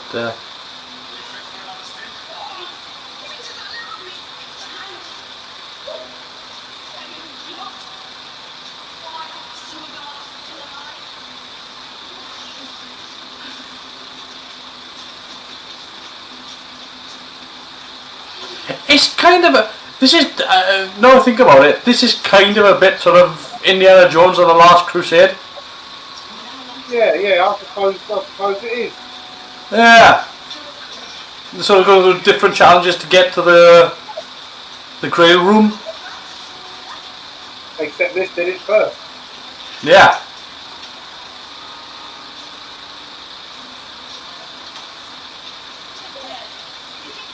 Yeah, if you ever get a chance to talk to Spielberg, they'll ask him, you know, you was doing that. Well, I mean, it would have been written by Lucas, and Lucas was. There's an edit of. Somebody's done a video whereby they show all the edits of Star Wars and compare it to the Doctor Who episodes, and they've got a shot side by side.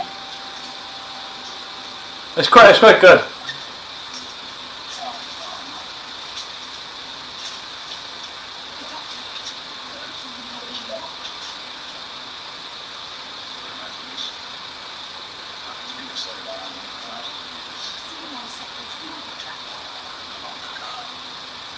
Of course, Spielberg was slated to do Doctor Who, but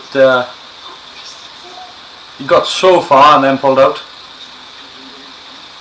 Thankfully. I like Spielberg, but he's not the right person to do Doctor Who.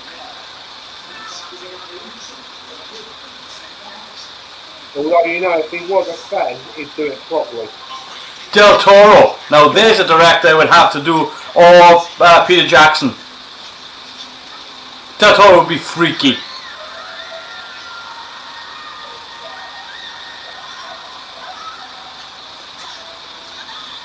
Yeah, we can let Sarah off for that bit of squealing, so I think I would have squealed at that point there. I would have suddenly gone like that.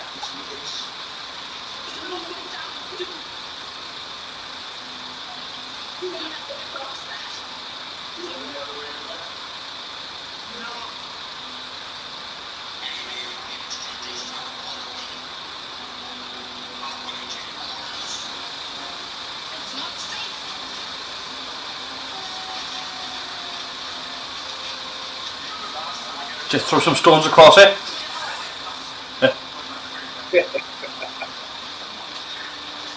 Just so you can see where the bridge is.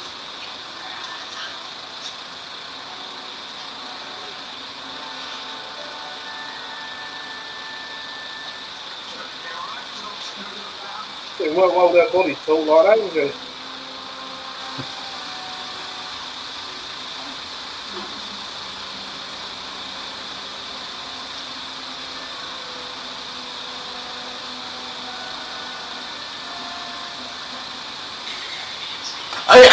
I would have thought Sarah Jane would have been a bit more confident about crossing that, but given that she was just dangling from Tom Baker, it's kind of I let her off on that.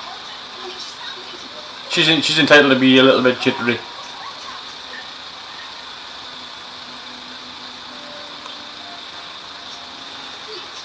Good hand placement from Tom Baker. Unintentionally caught, but I feel that was as much her fault as his. He did it, but she didn't stop him. She was very okay with it.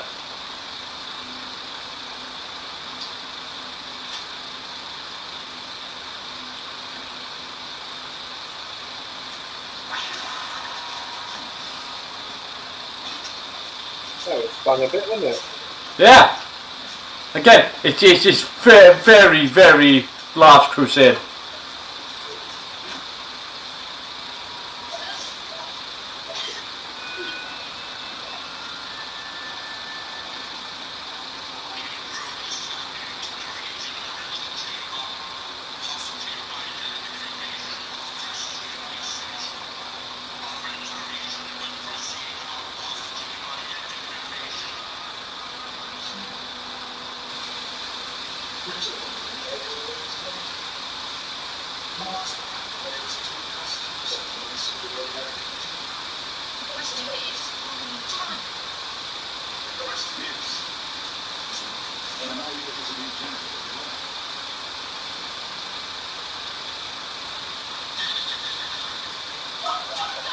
Nice little animation effect there.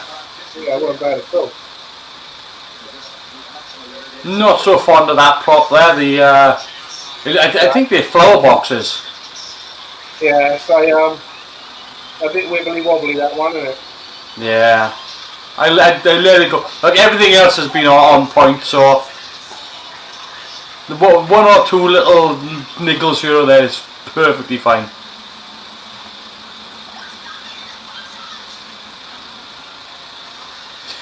When I first saw that, I thought he had his arm trapped in it. It's a weird angle.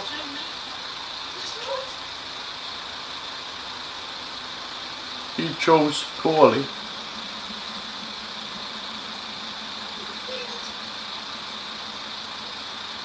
Elrod got stoned.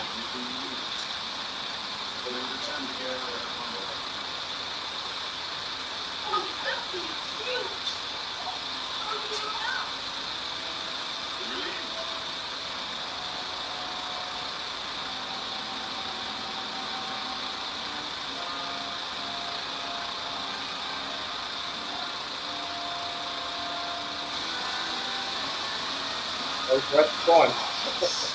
Yeah.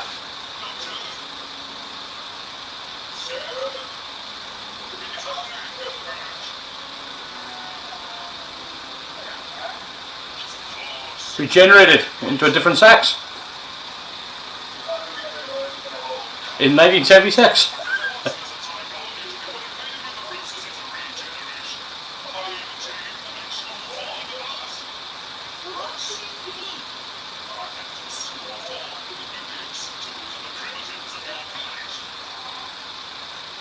I'm not sure about the stone moustache. I'll give it that, right? I'm not sure that it's a questionable choice. It's the 70s. I'll will to look past it.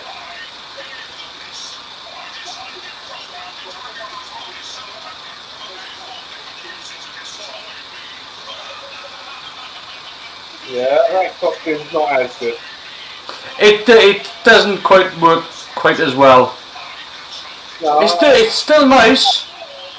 I mean, I think really, I suppose you could call it a bit sexist now. The tight spandex they put her in, covered it with stones, so you didn't leave a lot to the imagination. Yeah, That sort of costume works best because it looked like she was made of stone. yeah. Again, it's more successful from the back, but there, Yeah. because he does look like a walking landslide.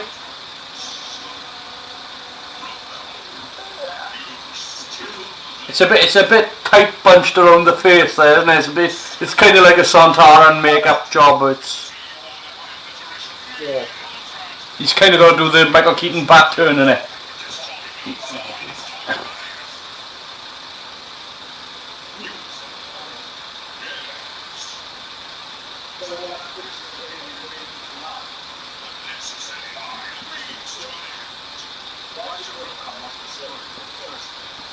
Still, I mean, you know, it's not hideous, and but I mean, if you had to choose between that or Tim Shaw, Rubber Frog, I mean, Yeah. the join around the face doesn't work quite as well. No, the flaps on the back don't work quite as well either. No. But I've got to say that burnt image on the pedestal there is absolutely superb. Oh, again, this is one of the high peak episodes of production values for Doctor Who.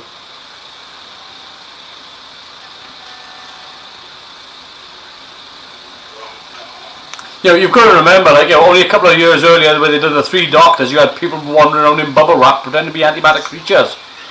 Yeah, I'm not knocking it. I'm comparing it to what we've already seen in the episode.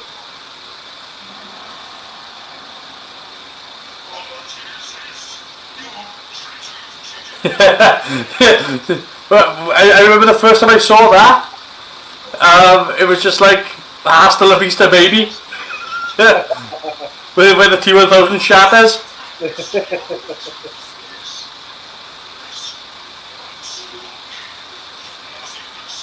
That kind of stuck with me for a long time, I did.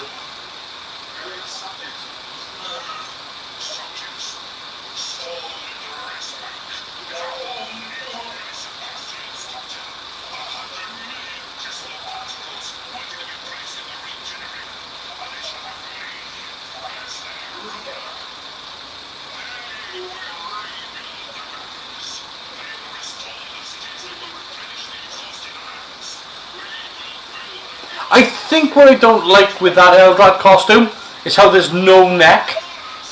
It just goes from the top of the head down to the waist. Yeah, it gives it a bit of a Zygon silhouette. Hmm.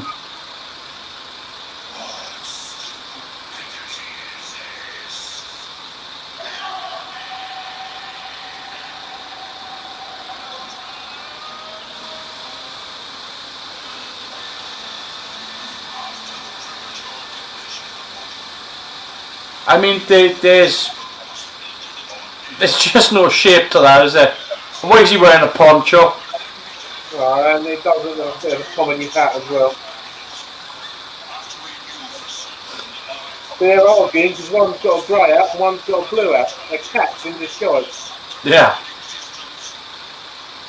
Again from the back, the Eldrad suit doesn't look that bad. No, it doesn't.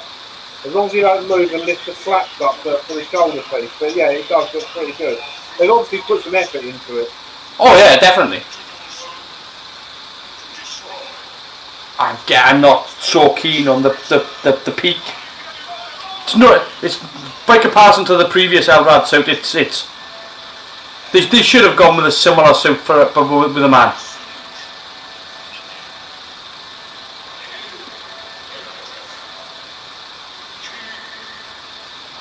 But then it's difficult to get blokes back then into a sort of, similar sort of physical shape, I guess. Yeah, I mean, they were ice dancers and athletes, weren't they? But yeah, but you need somebody who can act. Like with Judith Paris, she was a dancer, but she could act.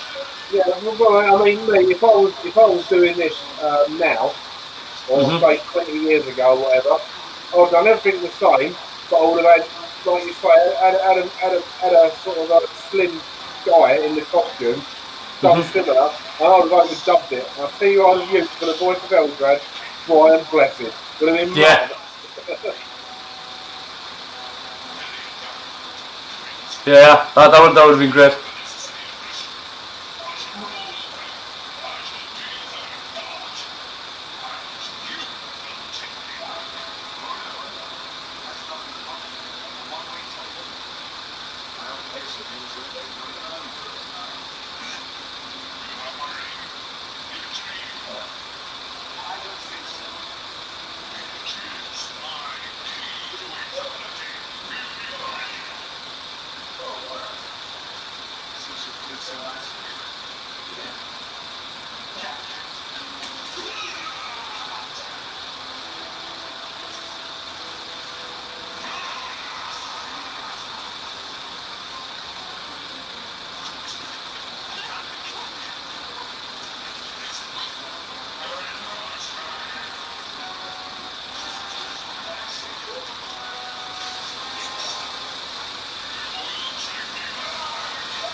Yeah, that fall could have been done better.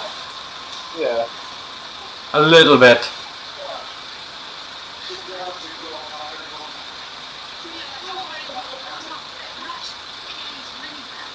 Mind you, I say that, I wouldn't know what it would have been like to have taken a bump in that costume.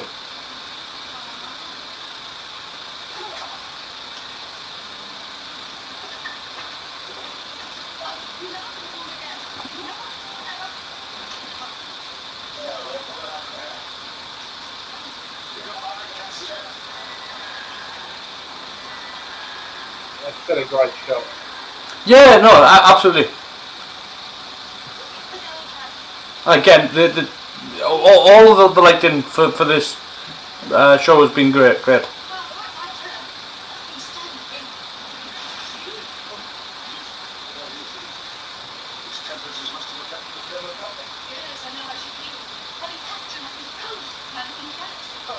What I really love about that TARDIS is the doorway, the circular light above with the bars as well. It makes it look more like a teleporter. Yeah.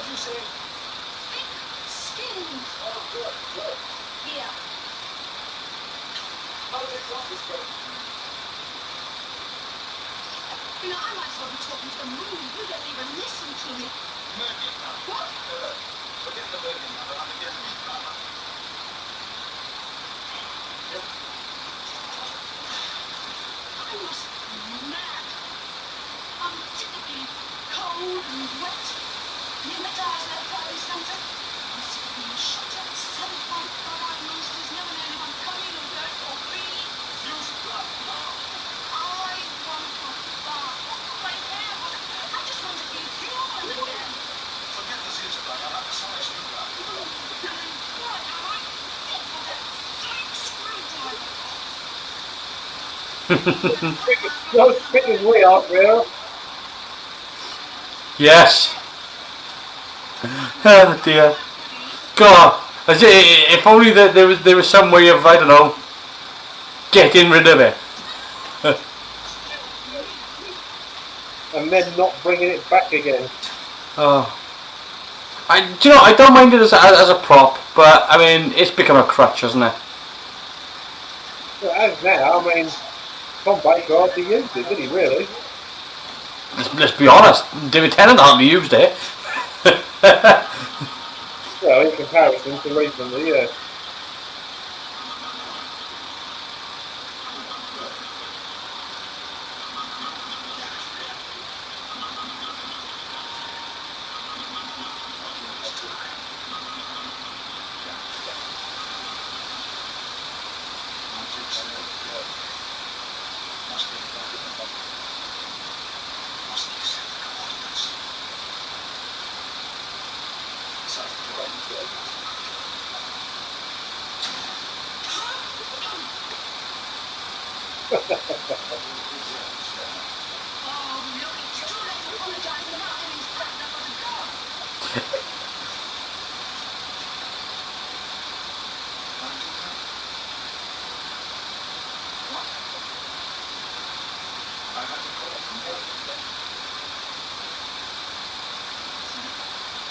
I love her acting in this moment.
Such a nice moment.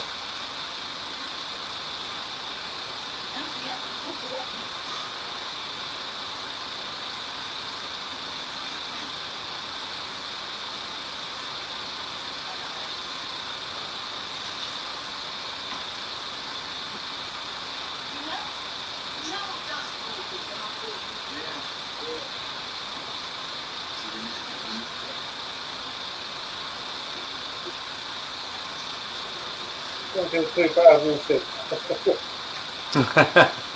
It's amazing.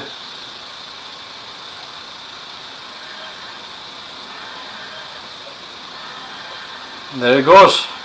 There's the Doctor. I believe that this ends with a weird sort of pause shot.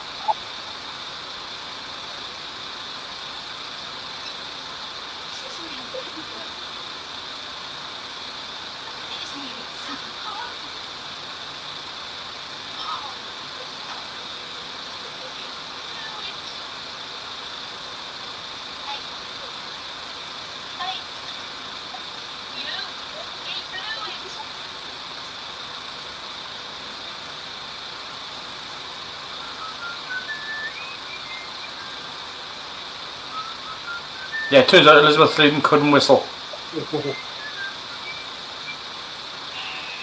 Yeah, there you are. And that's the end of that. Hand of Fear. Let me just stop that. So, I love that episode. I think it's absolutely fantastic. I do as well. It's just moved up a few places because I haven't seen it for a long while. Yeah, no, look, there's things that they could have done differently, and to be honest with you, I wish they had done them a few things differently. Like I said, the opening shot with the spaceship on the stick could have been done differently. Definitely the paper wheel. Oh God, bugs me when I see that. But overall, I mean, what an episode! Hang on, let me just lock this off. Ow, oh, ow, oh! I'm just a bit achy. Yeah, peak fitness, there. Oh, there we are. Right.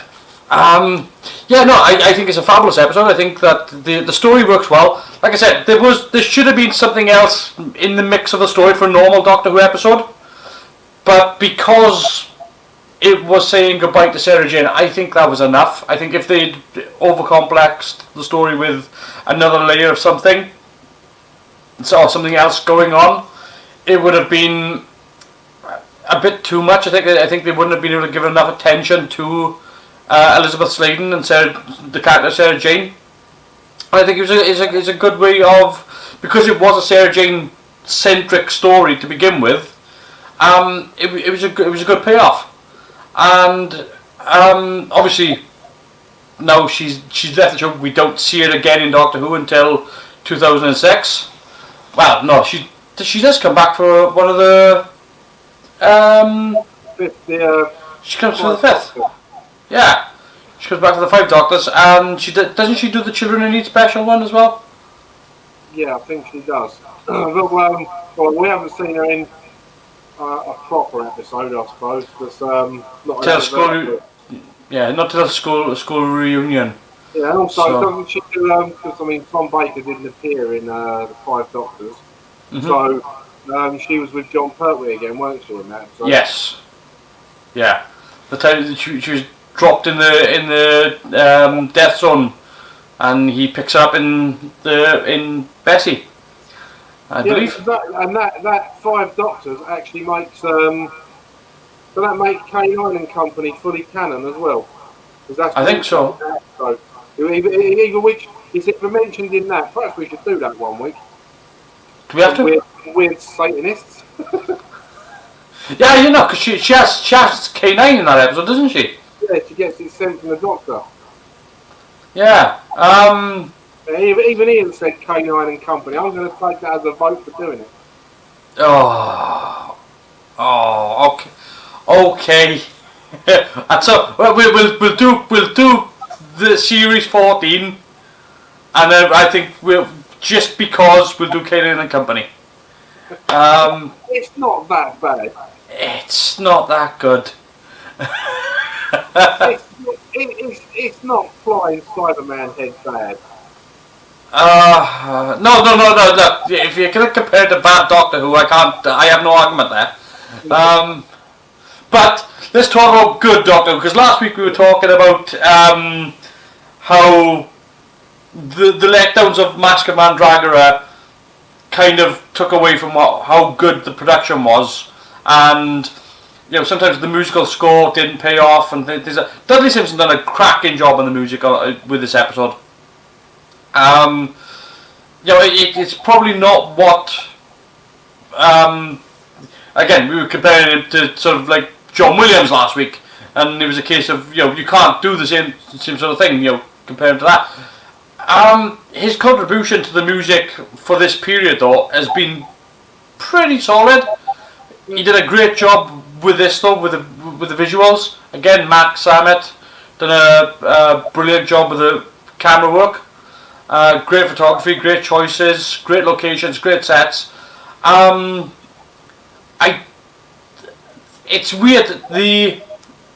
I don't think there's anything really, I mean, maybe they get rid of a few of the egg boxes and the foam rocks. But aside from that, there's really hardly anything to pull apart in this.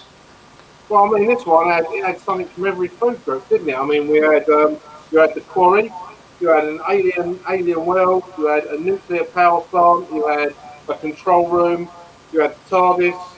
Yep. You know, it literally, like I say, one from every food group, and they didn't overcomplicate it. As you pointed out, you know, they made it very Sarah Jane centric, which is quite right. You know, she's the longest serving companion. Yep. You know, obviously Elizabeth Sladen didn't want to do it anymore. So rather than the original idea of killing her, they gave her a really good send off and left it open for her. Yeah, I mean, they could have gone down that route and said, look, you know, we're going to kill the character off because, you know, I mean, they later tried it with Adric, which is well done.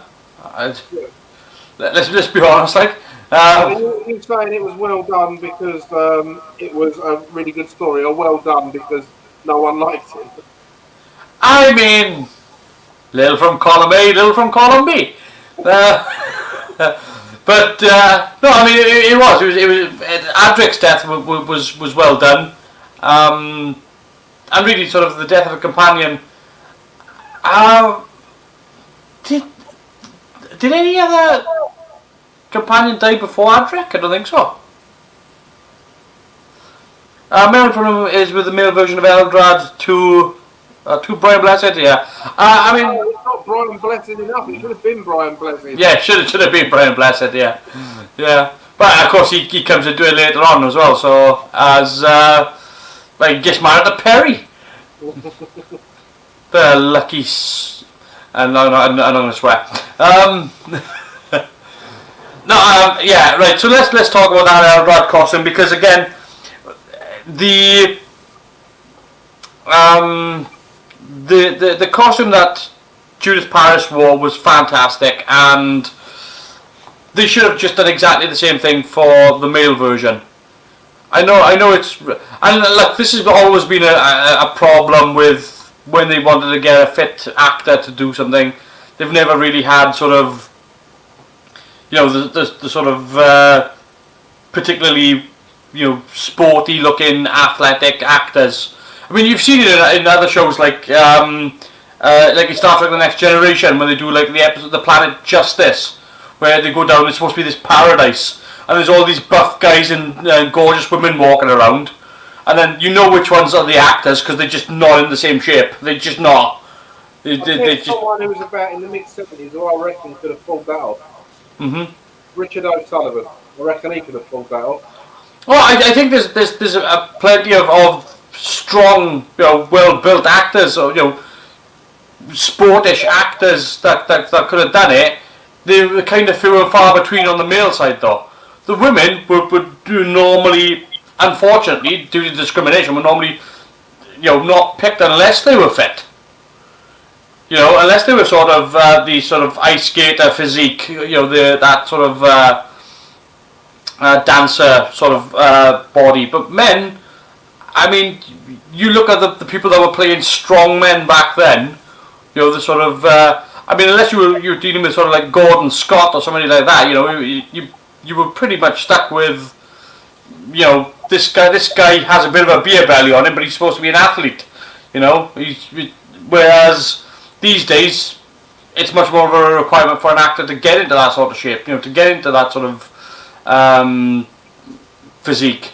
I mean, you know, you only got to look at somebody like, you know, Christopher Reeve from Superman. You know, he wasn't in that sort of shape. He got himself into that sort of shape.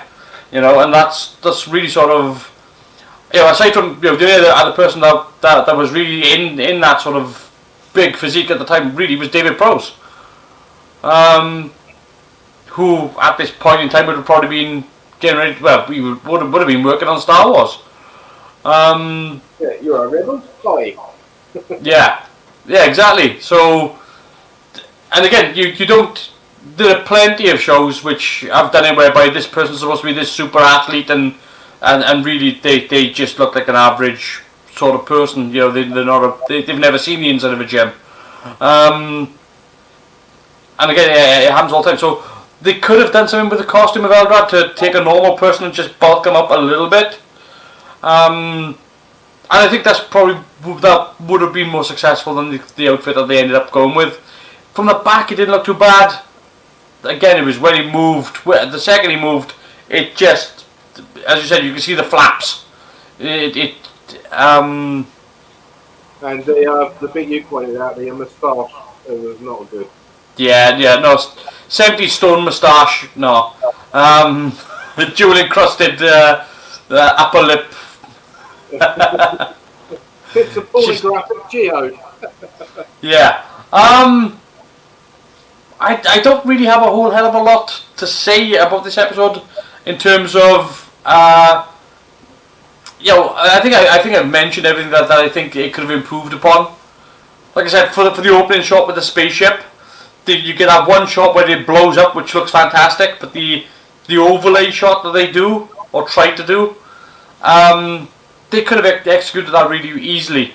I mean, given at the time, other films like Moonraker were coming out, and they were using just a reverse film process. So you'd film something, wind the film back in the camera, and then take the mask off the camera and film another element, and it would look. You see it in Moonraker. What they do there. They could have done that here, but they didn't. They went down probably the quick and easy route of putting the model on a at this time it would have been silver screen, so it would have been a yellow screen, and it just looked a bit. It looked a bit hokey, given how successful everything else looked. Yeah. Well, yeah, I mean that and a cardboard dial aside, but when you think about it, that cardboard dial only appeared on screen 3 or 4 times, and not for a great length of time. And you're talking about not even a 10-second model shot. So No. They're very, very minimal complaints. They are very, very small. Again, we're talking when this goes to Blu-ray. These are quick and easy fixes. Not so much with a lock, but that does bug me for the simple reason that, again, I previously mentioned how well they had thought out and planned the sick bay set. How they'd chosen materials that reflected the inside of a nuclear power plant, and then you get to the actual big door of a nuclear power plant and you've got this paper lock, and it's just like, why? I mean, even if it had been a big wheel, it would have been more preferable. It just looked flimsy. That's pretty much it. I don't have anything. This is one of my favourite Tom Baker stories. It's just purely based off execution. I love this story and the way it's done. I gotta give it an 8.5. It's right up there. I'm trying to think of, because obviously I think it's at least as good as Genesis of the Daleks in terms of its execution. Not story wise, but in execution wise. It actually succeeds better than Genesis of the Daleks. It's fun enough. I don't think it's as fun as City of Death. So we're talking. It's on it's right at that level. And again, I often say this is an underrated episode. It's often overlooked. It's often lost in the shuffle. It's an episode that, like I said, we're going to be doing Deadly Assassin, going to be doing Face of Evil, Robots of Death. They're all strong episodes. This deserves a bit more credit than I think it gets. So that's pretty. I don't really have anything else to say about this. I think we've said it all. Yeah, no, I mean I agree with you. I'll give that a solid 8.5 as well. A bit of everything, really well scored. The few duff effects were easily overlooked because of how good everything else was. I mean, again, I mentioned this earlier. Comparatively speaking, I'm not comparing this to now, but even if I was, I think I still make a few points. But comparing it to a major film at the time, which was Logan's Run, I think this looks better. I think the model shots in this look better than they do in Logan's Run. Because I think the city that you see in Logan's Run, as big and splendid as a model that was, it looked like a model. The way they shot it and the way it was lit, it looked like a model. The models in this look good. They hold up. They have the right sort of sense of scale to them. So even comparing it to the things that were shot at the time, I think, obviously it's not gonna, if you compare it to things like Outlaw Josie Wales, it's not going to quite hold up that well. But then you're talking about a Clint Eastwood done movie, so that's to be fair, the Hand of Fear had something in the Outlaw Josie Wales, didn't? That didn't have any model shots. No, it didn't. No. It did have a lot of gunfight though. Yeah. Which was probably a little bit better than Glenn Houston pointing out the floor.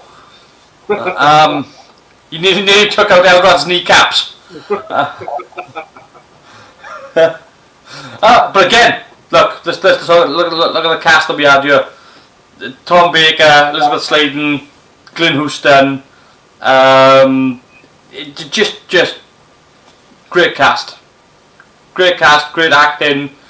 Again, the dialogue was good. The dialogue was sharp banter, and they were overlaying on top of each other. They were working the dialogue with each other, so that one person was talking before the other person finished the end of the sentence. You had a sense of urgency and dynamic progression to the story that quite often is left out of modern storytelling these days. I don't like that an actor will be in an urgent situation and will wait for the other actor to finish their sentence before they cut them off. This felt a lot more natural to me that they were in an urgent environment. The place was, going into meltdown, and literally the director was running around, sort of trying to deal with the doctor, trying to deal with Sarah Jane, trying to deal with the situation. And so they were talking over the top of each other. And why wouldn't they be? It's what would have happened in a normal situation. Yeah, and they weren't drowning each other out either, so it was very well done. Yeah, so great direction. Again, great photography, great choices. I can't really say any more about that, really.